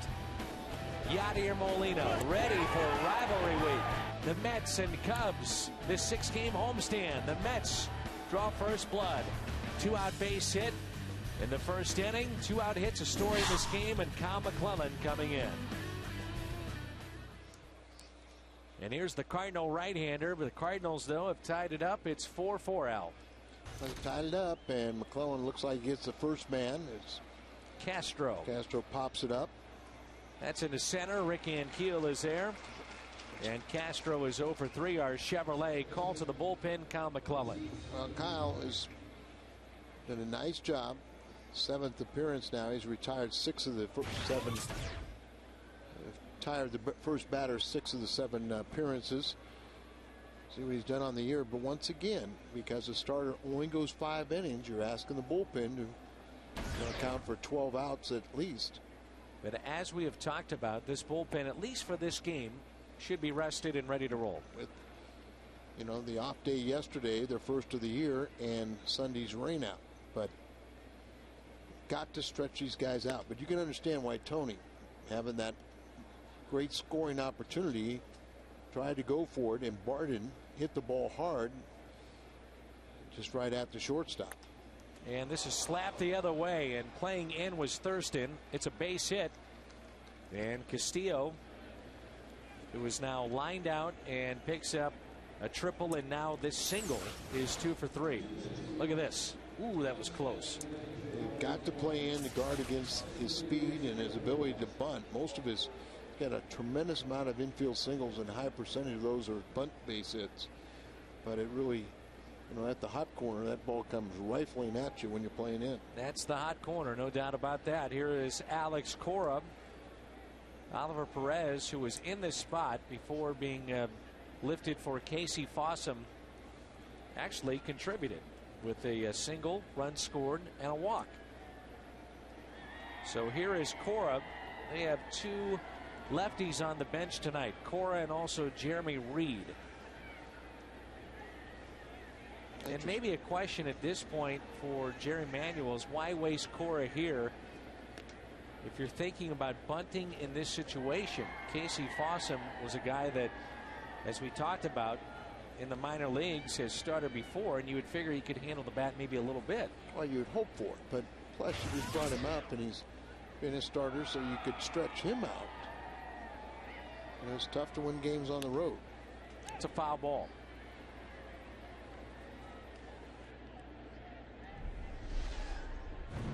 They have on their bench Gary Sheffield, Omir Santos, and a guy named Tatis, Fernando Tatis. Oh, Jeremy Reed's going to be very upset with you.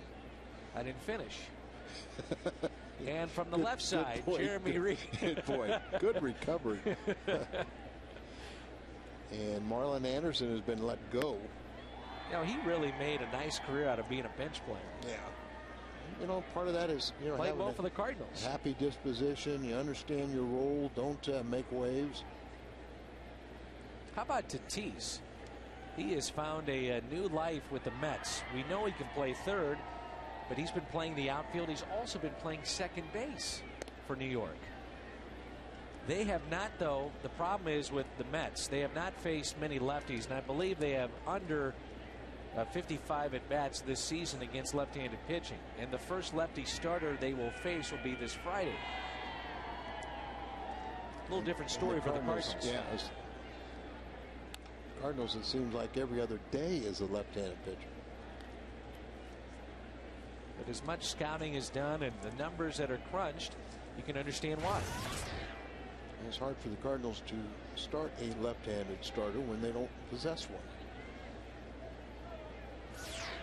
Was one of your best breakdowns of the season you right understood there. It correctly, right?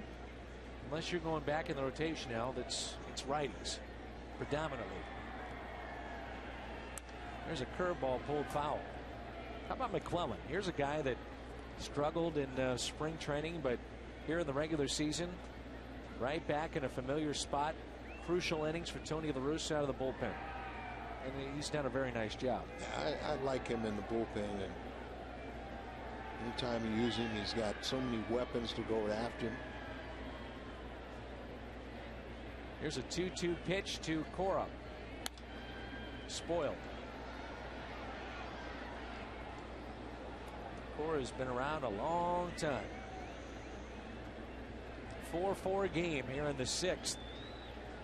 2-2 the count with a runner at first base.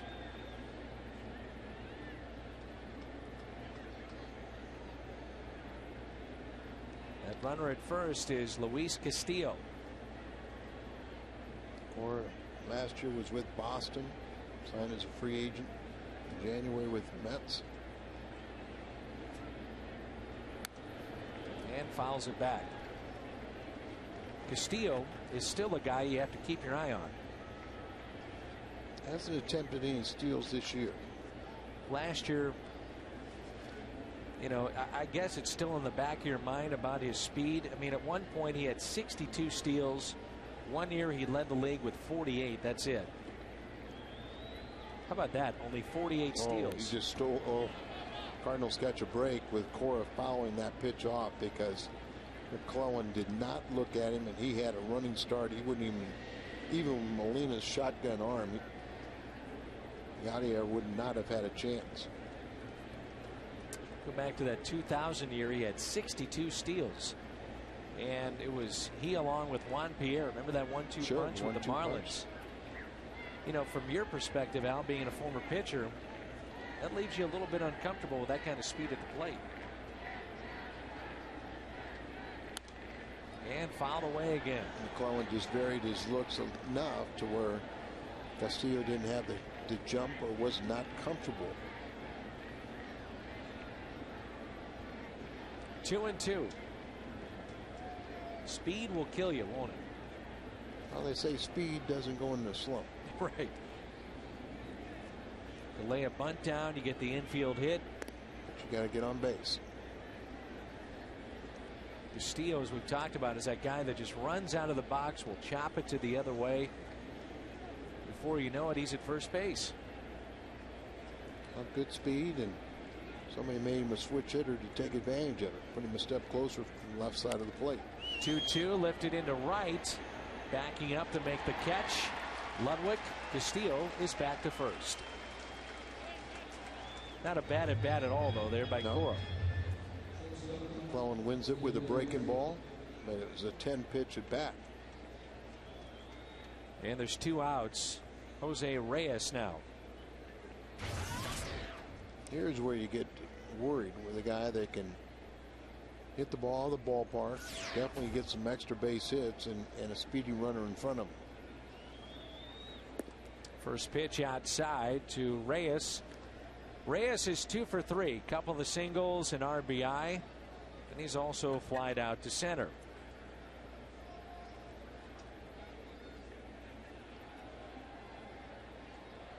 With a check on Castillo.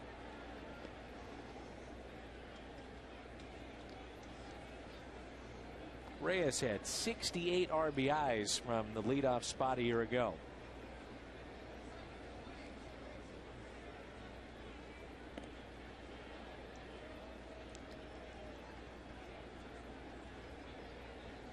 It's one of the more dynamic players in the league.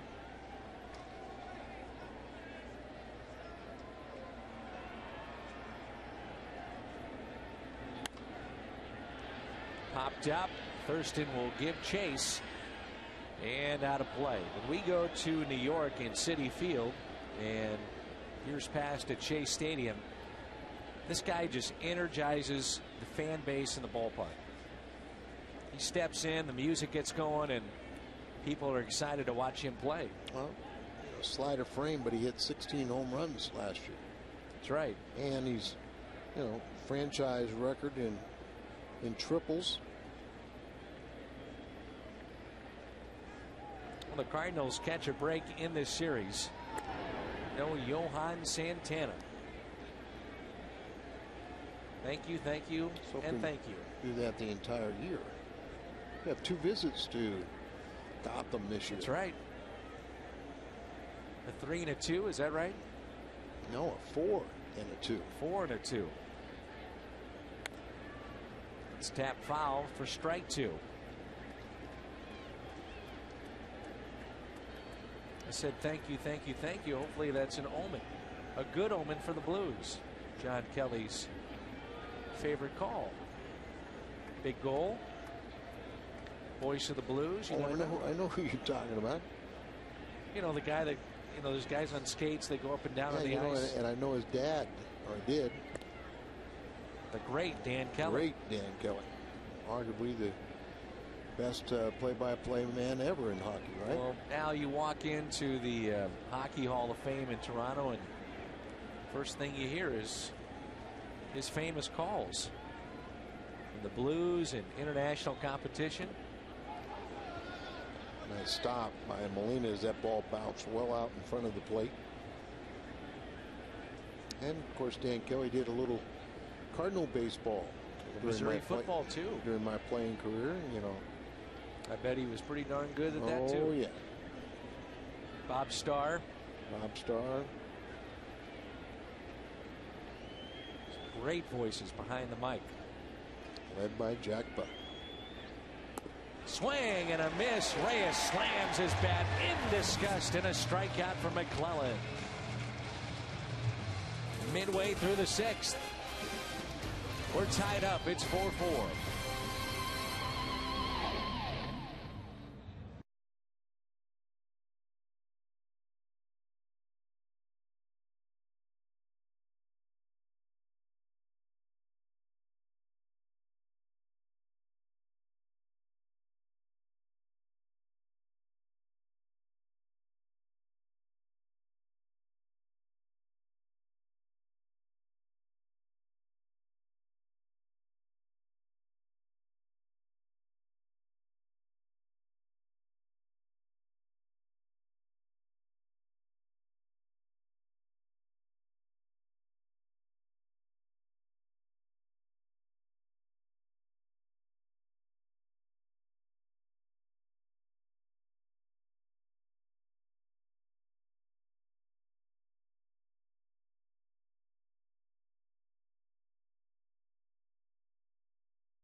Ability. Joel Pinheiro, John Maine, pair of right-handers tomorrow.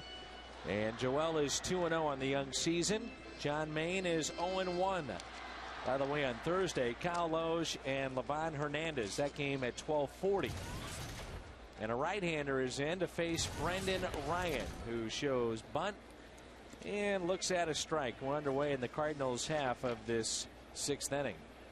Brian Stokes is the new pitcher. Again, this is a completely different looking bullpen than the Mets had at the end of last season. And Brendan reaches on a base hit into right. It seems like the Cardinals all night have been playing catch up, so good to see them with the potential go ahead run on. That's right. And Stokes, a right-hander, just acquired from Tampa Bay. Brendan just throws it out there in right field for the leadoff single. That's the second time that he has been on, and here is Ricky Ankiel. That's a base hit and a walk for Brendan Ryan. Ricky Ankiel with a single and a run scored back in the 5th. Ankiel rips it on a pitch that was up. That gets down for a base hit. And the first two have reached here against this right-hander Stokes. And Ankiel is 2 for 4 now with his second base hit, and Church really played this conservatively. Ball up, but good level swing and a solid line drive to right. So Brick is on his way back. He plays it conservatively, but if he goes for it, yeah. He gets by it, yeah. I mean, question. But I agree with you. It almost hung up there enough to go get it. Yeah, and it looked like he didn't get a real good jump on it. He just laid back on it, wasn't moving forward. So maybe get a better look out here is see our right fielder. Right at the last second there. And maybe it was a little further in front of him than what we thought. Here's Albert Pujols, first and second.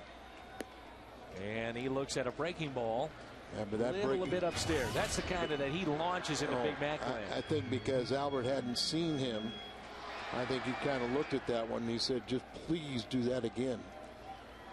Runners in scoring position, and Pujols has been outstanding. .555 average, 12 RBIs with runners in scoring position this season for Albert Pujols.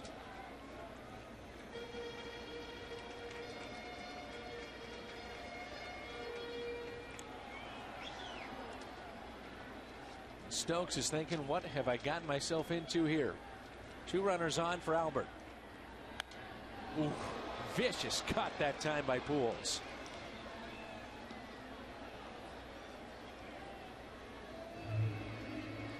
Pujols tonight has flied out to left. He walked in the 4th and an RBI double to play 2 in the 5th. He now has 16 RBIs on the year. 2-1 the count.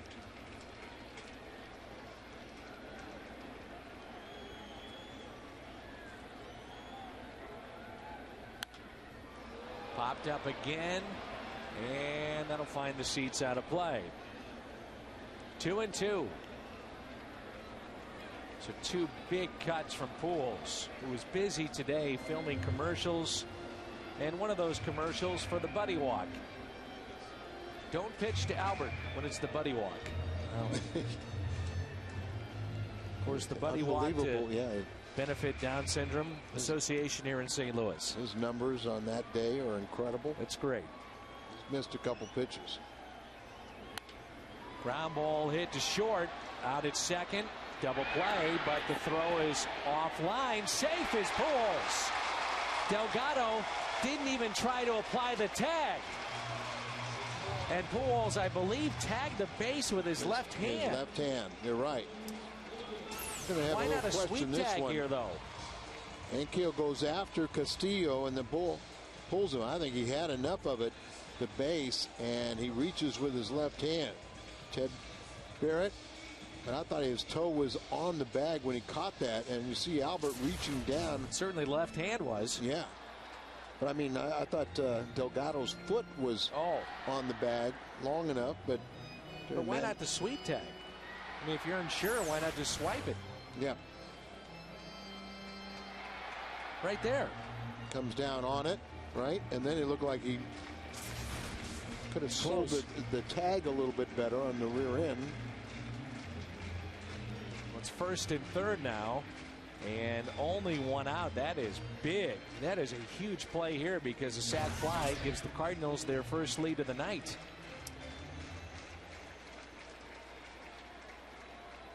I thought Stokes got away with a few pitches to Albert. No question about it, especially that breaking ball that was up. Well, even a couple, you know, he got 4 straight fastballs to him. You show that much to Pujols. It's like a timing mechanism. Right. So they don't turn the double play, and it could cost him here. 1st and 3rd with just 1 out. Up and into Ludwig for ball 2. Ludwig tonight has fly to deep center. He struck out in the 4th and popped out in the 5th. Ludwig looking to extend his hitting streak to 22 games, and happy birthday to Logan O'Connor on his 22nd birthday. Maybe that's the lucky charm. Ooh. Right on the pitch. Fouled back.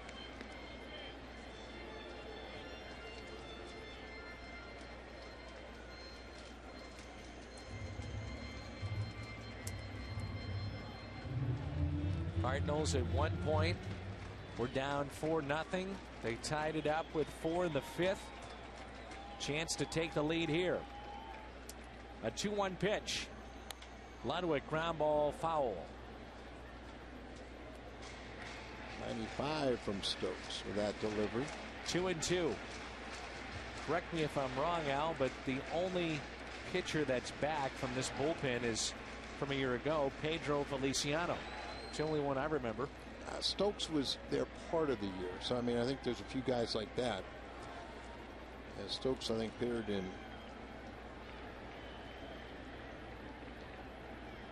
24 games last year.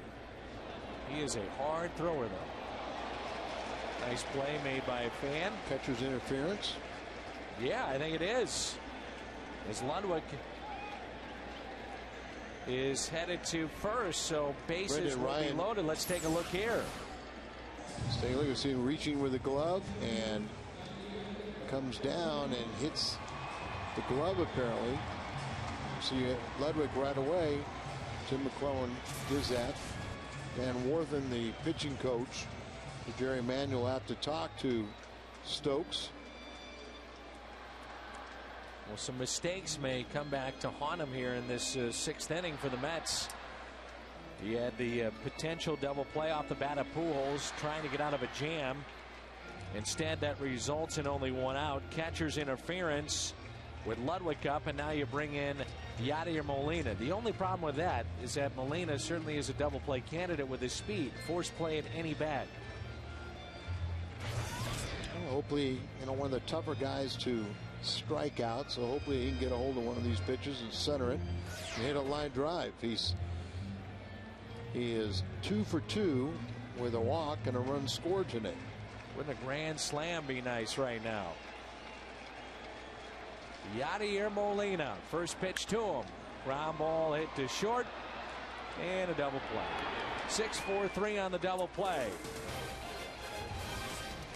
We're tied up. It's 4-4.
Major League Service, so go online to StubHub. It's the official fan-to-fan ticket marketplace of the St. Louis Cardinals, and the only site with Fan Protect guarantee.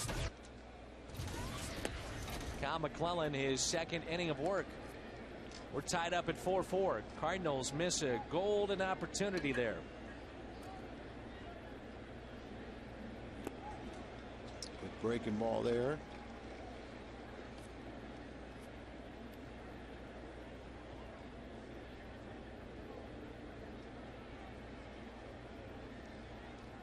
And an 0-2 in the dirt. That's one thing we saw from Kyle McClellan last year. Outstanding breaking ball. And sometimes, I really love his curveball. And sometimes it seemed like he'd fall in love with the slider or the cutter to left-handers and do them a favor. There's the fastball at 90. 2-2. This is Daniel Murphy. So 2, 3, and 4 in the lineup for the Mets in a 4-4 game. And Murphy, a high fly ball out to right. I would imagine one of the things the Cardinals will look at with McClellan this year is overusage. You go back to late August, September, he may have been used just a bit too much in his first year. Maybe not, but was that a necessity? It was. And it wasn't so much late in the season. It was just at times he got into a rut where, you know, he had to pitch numerous days. The innings would add up and his arm would be a little tender. David Wright, the hitter, a couple of base hits. And those are the only times where he really had a problem, was when he was overused. When he was fresh, though, he was terrific. Right, tied for the league lead in holds last year. Right up the middle, but Brendan Ryan is there. Good play. They had him positioned perfectly for that ground ball. I've seen Brendan make some nice plays there at second base. Very good range. See where he's positioned, right back over the mound, about 3 steps to his right. Hit hard, makes a nice stop, and throws him out. Even where he was at, that's a play that a lot of second basemen are backhanding instead of trying to get in front of it. It's a good point. A lot easier if you can get in front, and he has the speed to do so. And it brings in Delgado. Be careful here with 2 outs, nobody on. You call it IMOs or emos, Al? Emos. What do you call it? Well, in my childhood, I called it good pizza. And in my later years, I call it great pizza, Al. Either way, I'm emos, imos. Either way, it's good stuff, and you know what? It's the St. Louis Square, isn't it? Beyond compare. Wherever our sales team is, get this. Chop it up and let's go. But tomorrow, it all benefits the Variety Club. Well, you change the eye level and you get that good fastball up there and you'll swing through it a lot. 1-2 on Delgado. Boy, did he have some great years in Toronto. Swing and a miss. He struck him out. Good work by Cal McClellan. Gets a strikeout. Time to stretch in a 4-4 game.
In St. Louis at Busch Stadium. Let's go pitch by pitch on Carlos Delgado. Starts mound with pitch away, gets strike one ahead in the count, then a good breaking ball. Evens the count 1-1. Fastball up in the zone. He swings through it, and he finishes off with a good breaking ball. It's like the slider grip. Or is it the curveball? So kind of in between there a little bit, but very effective down and a good swing. His second strikeout is, we'll see in that slow-mo cam, is Pedro Feliciano, appearing for the 9th time already. So 9th appearance, and we've already seen the other lefty out of the bullpen, Casey Fossum. So they have 2 lefties they carry. And this is to face Duncan and then Green and Thurston. But boy, they got a couple weapons, a couple closers for the 8th and 9th inning, don't they? They sure do. J.J. Putz, and then another guy is pretty good. Yeah, a guy that set a record. K-Rod. Francisco Rodriguez. We're in the 7th. And Duncan fights it off and lines it over the Mets dugout into the seats. 1 ball, 1 strike. Duncan tonight with a base hit. And twice he is lined out to the third baseman, David Wright. Feliciano last year led the league in appearances with 86.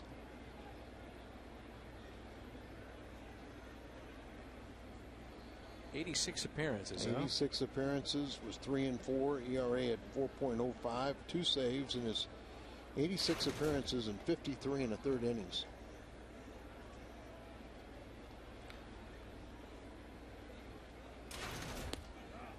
A little bit low, but taken for a strike. 1 ball, then 2 strikes.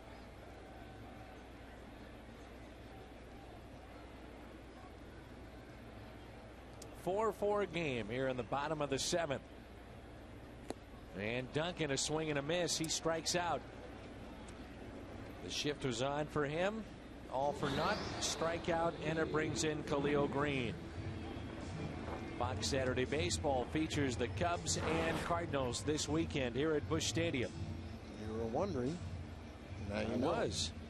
Now I saw the graphic. Now I wonder no more. I guess you forgot we weren't working. I knew that.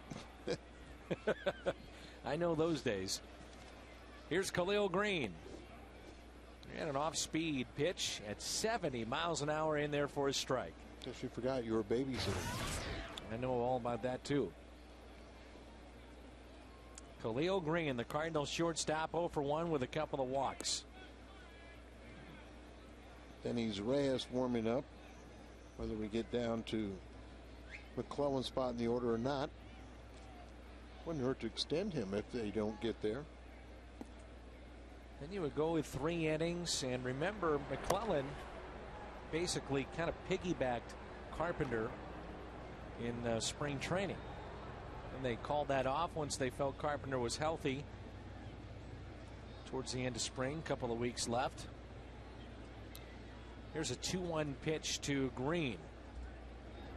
I talked to Tony about Carpenter today and said things have gotten a little bit better, but you know, it's really too early to tell, as you really don't want to test that rib cage muscle at all right now. You just let it rest and heal and get some therapy, but no real baseball activities.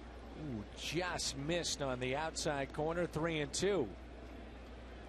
That's a real tough injury to even test, because you can't get him in any kind of activity because you're trying to let that heal. Yeah, I mean, you can't really even, you know, keep your arm exercised. Like if you got a leg injury, you can sit in a chair and play catch. And that's outside. So good batting eye tonight for Khalil Green.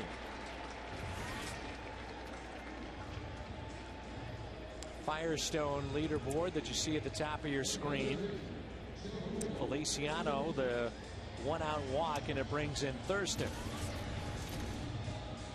Rear home runs by a switch hitter, and we'll see, of course, Chipper Jones, who's moving up on that list. We'll see him next week. What a great hitter Chipper Jones is.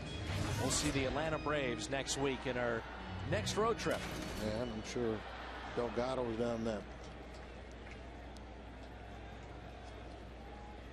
Excuse me, I'm thinking something else, but you know, Chipper Jones, when I first saw him, he was a shortstop playing an A-ball, playing at Savannah in the Sally League. You know what, though? The thing about Chipper Jones, there are certain guys in this era, the steroid era, their bodies really haven't changed. And I don't know if you agree with me, but to me, you know, Chipper Jones, through the course of life, has gotten a little bit bigger, because you first saw him when he was 18 years old. Right. And, you know, now he's, I guess, what, mid-30s or so? Just signed an extension. You've never heard his name Never. referenced in Ken any Griffey way? Jr., never. Never heard them affiliated with steroid usage. But Chipper Jones is just a great baseball player. He's played the outfield. He's played short. He's played third. And the entire time, can you imagine playing under one manager? Bobby Cox. That's it. I know Bobby's thankful. I can see why. Chipper Jones won the batting title a year ago. Beat out Albert Pujols. 1 ball, 1 strike on Thurston. Outfield is shallow for Joe. Maybe too shallow. 2 strikes on him now. Joe has done a really nice job for the Cardinals so far. They've used him at second, short, third, primarily at third. Again, David Freese was sent down to make room for Blaine Boyer. That'll be doing David a favor. Needs some playing time. Right. He wasn't doing any good sitting up here, and Thurston and Barden had kind of stole the show at third base. 1-2 pitch. Thurston lines it foul. Pretty good test for these left-handers facing Feliciano in his slow breaking pitches. Tell those guys, keep your front shoulder in, try to hang in there. You really almost got to wait, trust your hands that they'll get to the point of attack, and really think about hitting the ball to the opposite field. We had a nice visit with Joe prior to the game the other day at Wrigley Field. His first taste of the Cardinals and the Cubs.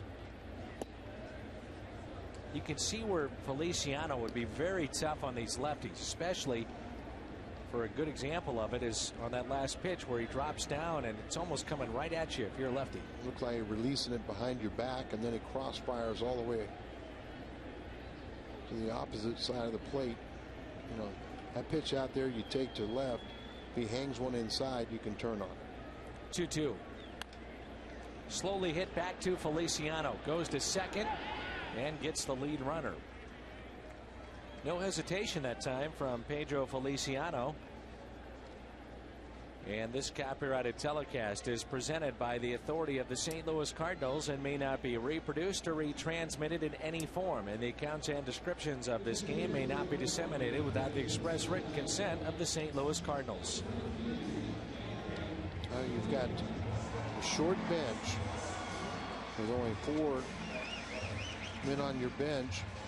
We've already used Barden, and so Tony's going to use Adam Wainwright.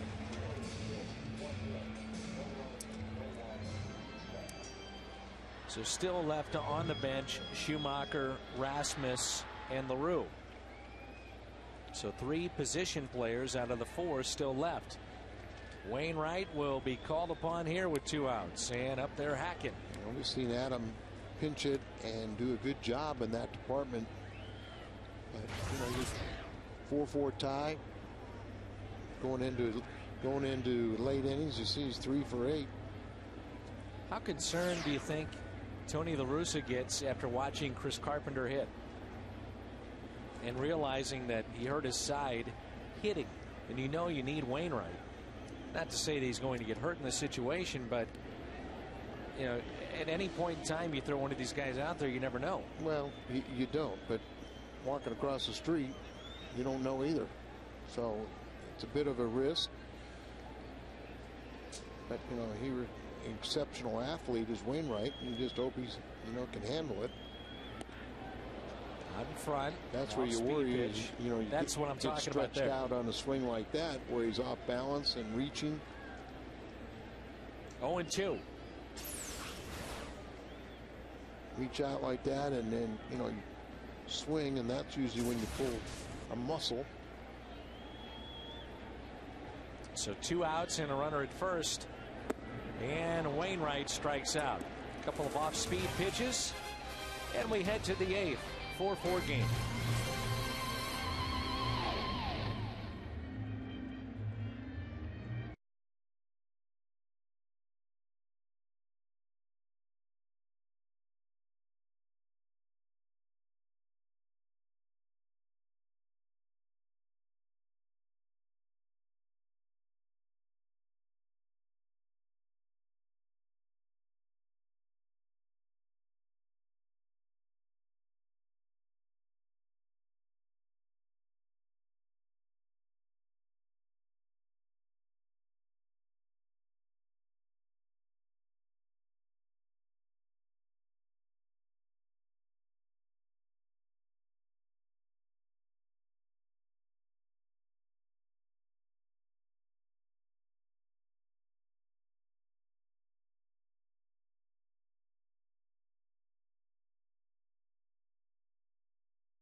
first, 1 in the second, 2 in the fourth.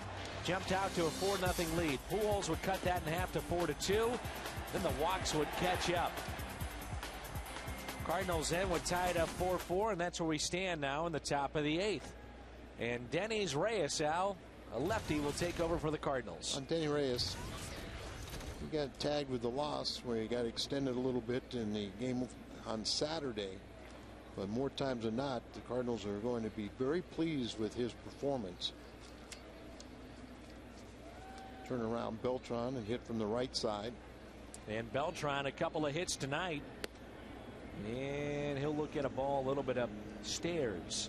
RBI double in the first. And he singled in the fifth. He's also flied out to center. Glad you're with us. Dan and Al with you.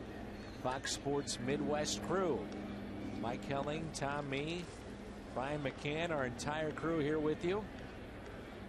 And that's a pitch. That's down and in. 2 balls, no strikes. Look at the numbers now for Denny's Reyes. He is 0-1 with an ERA just over 4.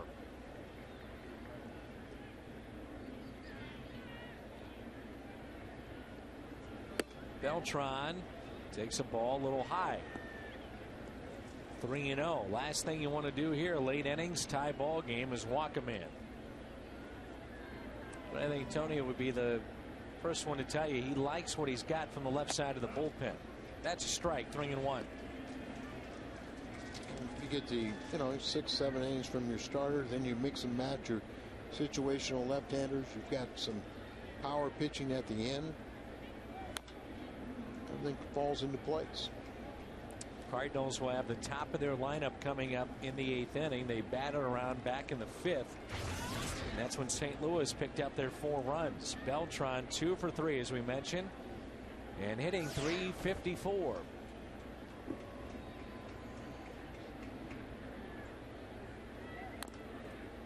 2 strikes now, 3-2. Jason Mott is warming up in the pin, so we'll see if Reyes' responsibility is Beltran and then Ryan Church. Still on that bench right now is Gary Sheffield. For Jerry Manuel. 3-2 pitch. And it's to the backstop. And back to Molina. Nowhere close in ball 4. You mentioned it, Dan.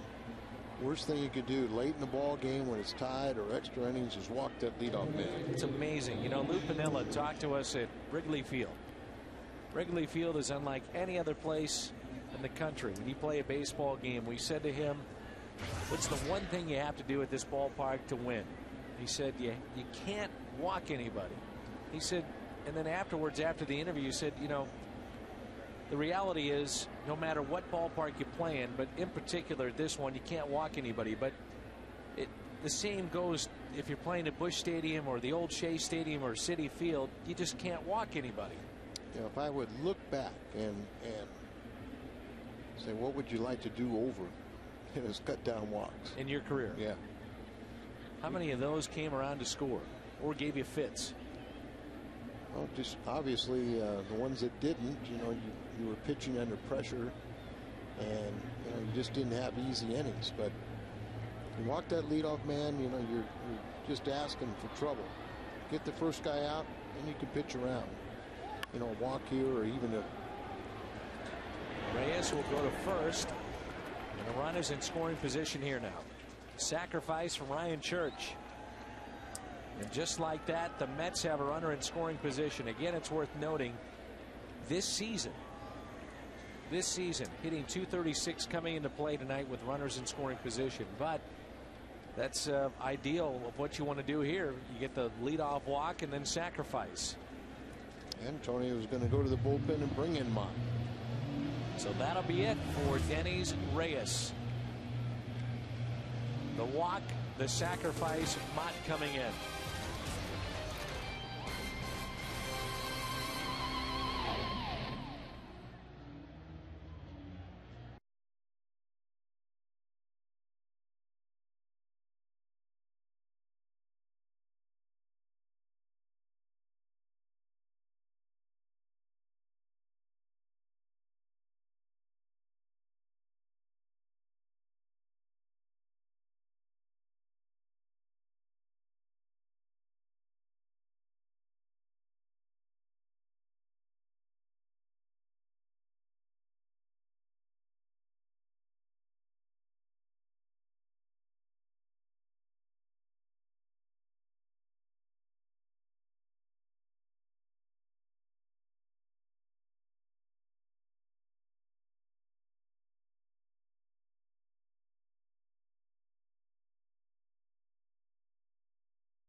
America Chevy dealers, or shop and compare at STOchevy.com. Wow. That is scary right there. And here is Mott. Got mine from the post office. Where did they get your picture? I have no idea. I don't want to know. Here's a fly ball on the first pitch. Good job by Mott. That's out number 2. Runner will tag up from second to third. And the throw may get away. It will. Thurston trying to apply the tag to the plate. And out! They got him! He didn't slide! He's out at the plate! You got to be kidding me. How does he not slide in that situation? What is he doing? You got to slide. He ran into an out. Thurston spins and throws, and Molina tags him out. Blocked the plate. He stepped on his foot. Never touched the plate.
Ryan Ludwig in right, Al. He wasn't fooled at all. Beltran tried to deke him, and then a snap tag by Thurston. The ball gets away, but look, he scrambled after it, and Molina put his left foot out there and blocked it. Beltran tags up here. He sees that the ball gets away towards the infield. Nobody there. He races home, and watch Molina's left foot right there, sealed off the plate. He stepped on the foot. He does not step on home plate. What a great call, by the way, from Tim McClellan. So a double play, and he was even delayed in that call, too. Well, I'll tell you what, he can be delayed all he wants. Oh, now we'll take it. I was waiting for the call, Al. I knew he was going to stand up, give the call out. I'll tell you what, that is a tremendous play all sides around for the Cardinals. That's usually going to be a momentum shifter, but now they've got the work cut out. You know, this guy's tough. Thurston tried to make the snap tag, and then he hustled after that and fired a strike off balance, spinning, throwing, and it paid off. Again, Tim McClellan was on that call of what seemed to be a routine run scored. Again, you know, I mean, you look at that, you think the ball gets away. There's no chance they have him at home plate, and they do. Now a line shot. Oh, it gets over the left fielder. Ryan to second. Brendan Ryan on his way to third. He's in there safely. The go-ahead run is at third for the Cardinals. That's the second time tonight that Daniel Murphy slipped and loses his balance. This time extremely costly with a leadoff triple. Can't get a better Hardy's prime cut right there against Putz. Former closer Seattle, just a first pitch, a line drive out there. He slips and he can't recover as the ball gets over his head. And Brendan Ryan, with that good speed, races to third with a leadoff triple. Nearly a great recovery out left. Boy, you got to feel helpless, don't you? You reach it up, you sit there, and you feel like, man, I just lost a line drive that would have hit me right in the chest, and I play it into a triple. Now the infield is in for the Mets. And Keel hits it down the right field line. goes. Ryan scores. And Keel to second.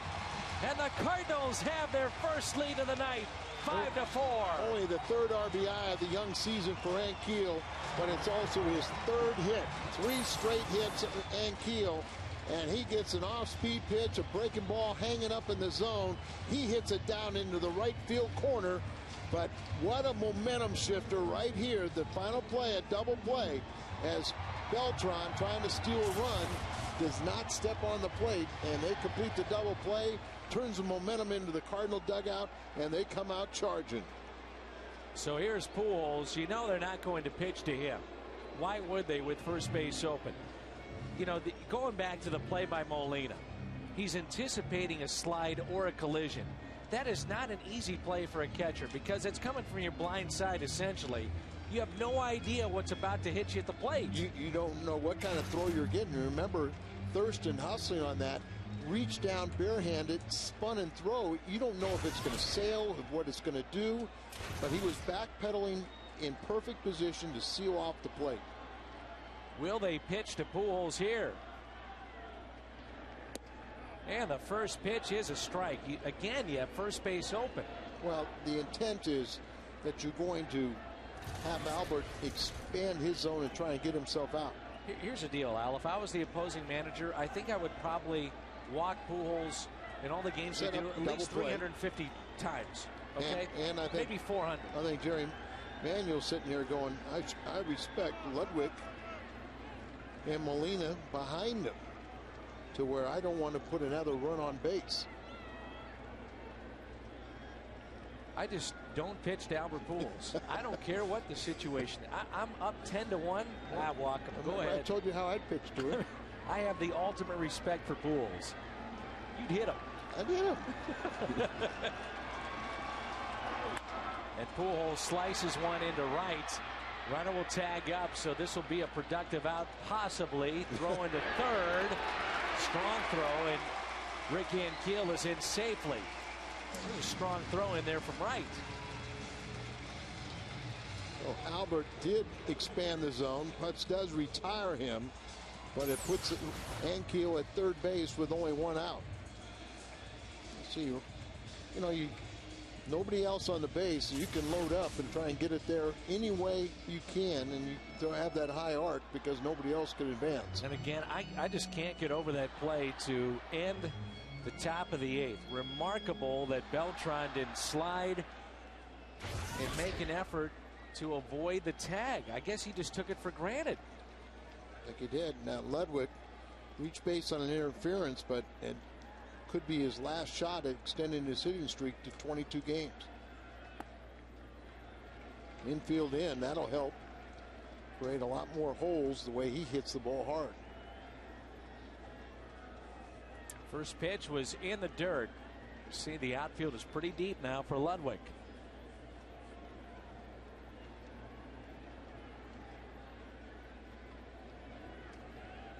Here's a 1-0 pitch. Ludwig with a fly ball out to left. Ankiel will tag up. Here it comes. Throw to the plate is offline. Cardinals have a 2-run lead.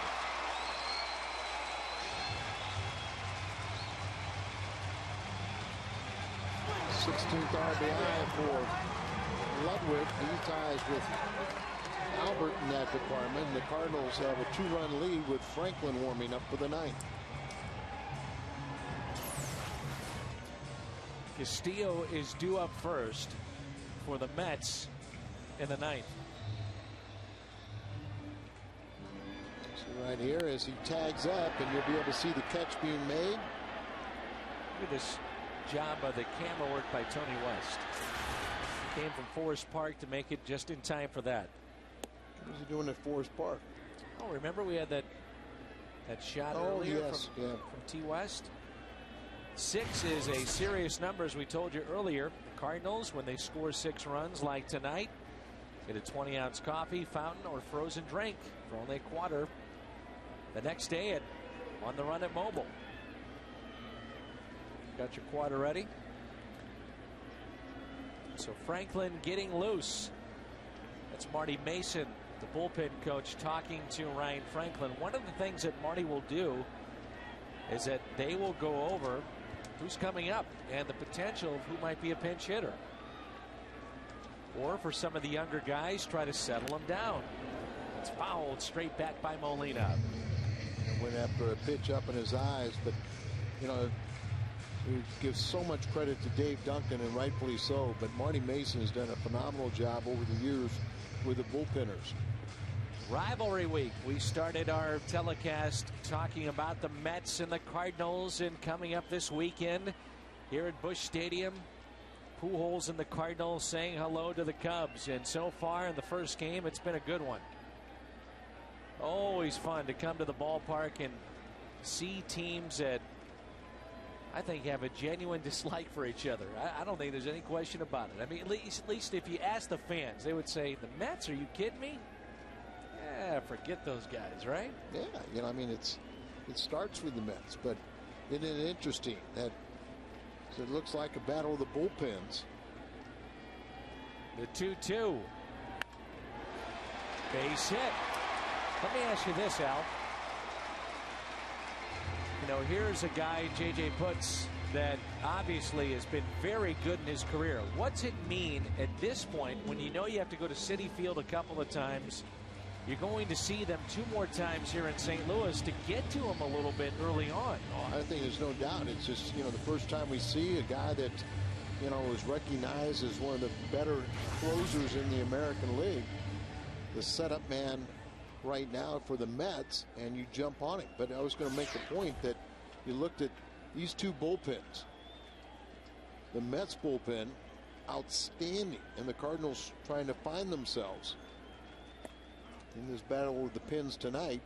The Cardinals are apparently going to be in position to pull one out. The bullpen ERA coming into this game tonight for the Mets, 1.89, first. That's what I'm saying. And the Cardinals at 4.98, 10th. Starters, a little different story, but certainly the bullpens a different story in this ball game. Duncan holds up. And it's one thing you think, you know, if you're going to score against the Mets bullpen, you're going to do it against their middle relief. And here they're doing it against one of their co-closers.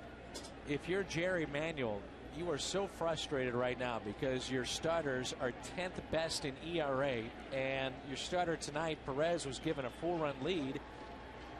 It was walks that cost him tonight. 5 walks. Duncan popped up on the infield. Reyes has it. We head to the 9th. Ryan Franklin coming in. Entertaining ball game. 6-4 in favor of the Cardinals.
And we've got a good ball game here. 6-4 in favor of St. Louis. Our Budweiser great player of the game. We're going to give it to Yadier Molina. 3 for 4 with a double, a run scored. But don't forget about what Yadi does defensively. Wham! Right to first. Picks off a runner. And this play, the play of the game, undoubtedly, Al. Takes a run away, the go-ahead run at that time. He's a double play. Here you see what he's doing offensively. That was his last at bat. He's got 3 hits and a walk and run scored tonight. And look who is moved to the on-deck circle. That looks like Gary Sheffield to me. And this is Ryan Franklin. Right now will probably be the Cardinals closer. Again, no one has been named the Cardinals closer. He's 2 for 2 in this opportunity. And Ryan has done a very nice job in this spot. Cardinals lead it by 2. 1 ball, 1 strike. This is Castillo. So Thurston is in on the grass over at third. Remember, he popped one right past him last time up. That's strike 2 on a swing and a miss. 1-2 the count. Franklin led the Cardinal relievers in saves, wins, innings, appearances last season.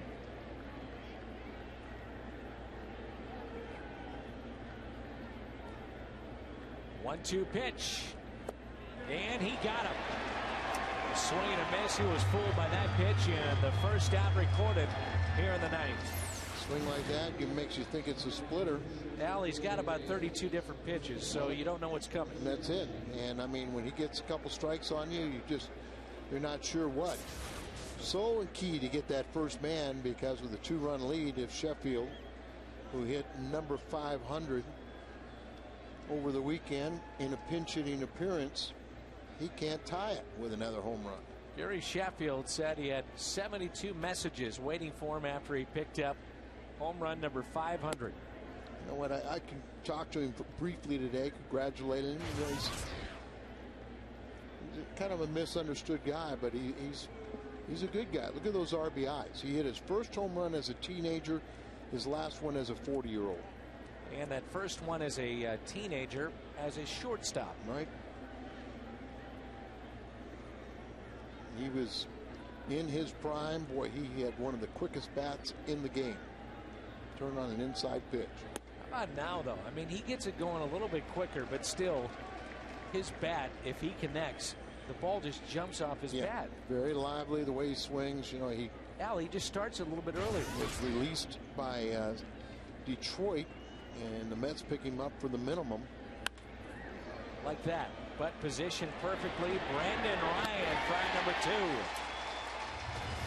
That's got to frustrate you if you're Gary Sheffield. You hit a ball up the middle right on the button, but positioned perfectly is Brendan Ryan. U.S. Cellular, Cardinals Live coming up. Ankiel's swing returns. 2-out trouble for Todd Wellemeyer. And, of course, Tony La Russa live in his press conference. As a hitter, you think you get it past the pitcher, and you got a base hit. And Brendan Ryan was playing right there. There's a breaking ball taken a little bit low. May have fooled Tim McClellan. He stood up and called a ball.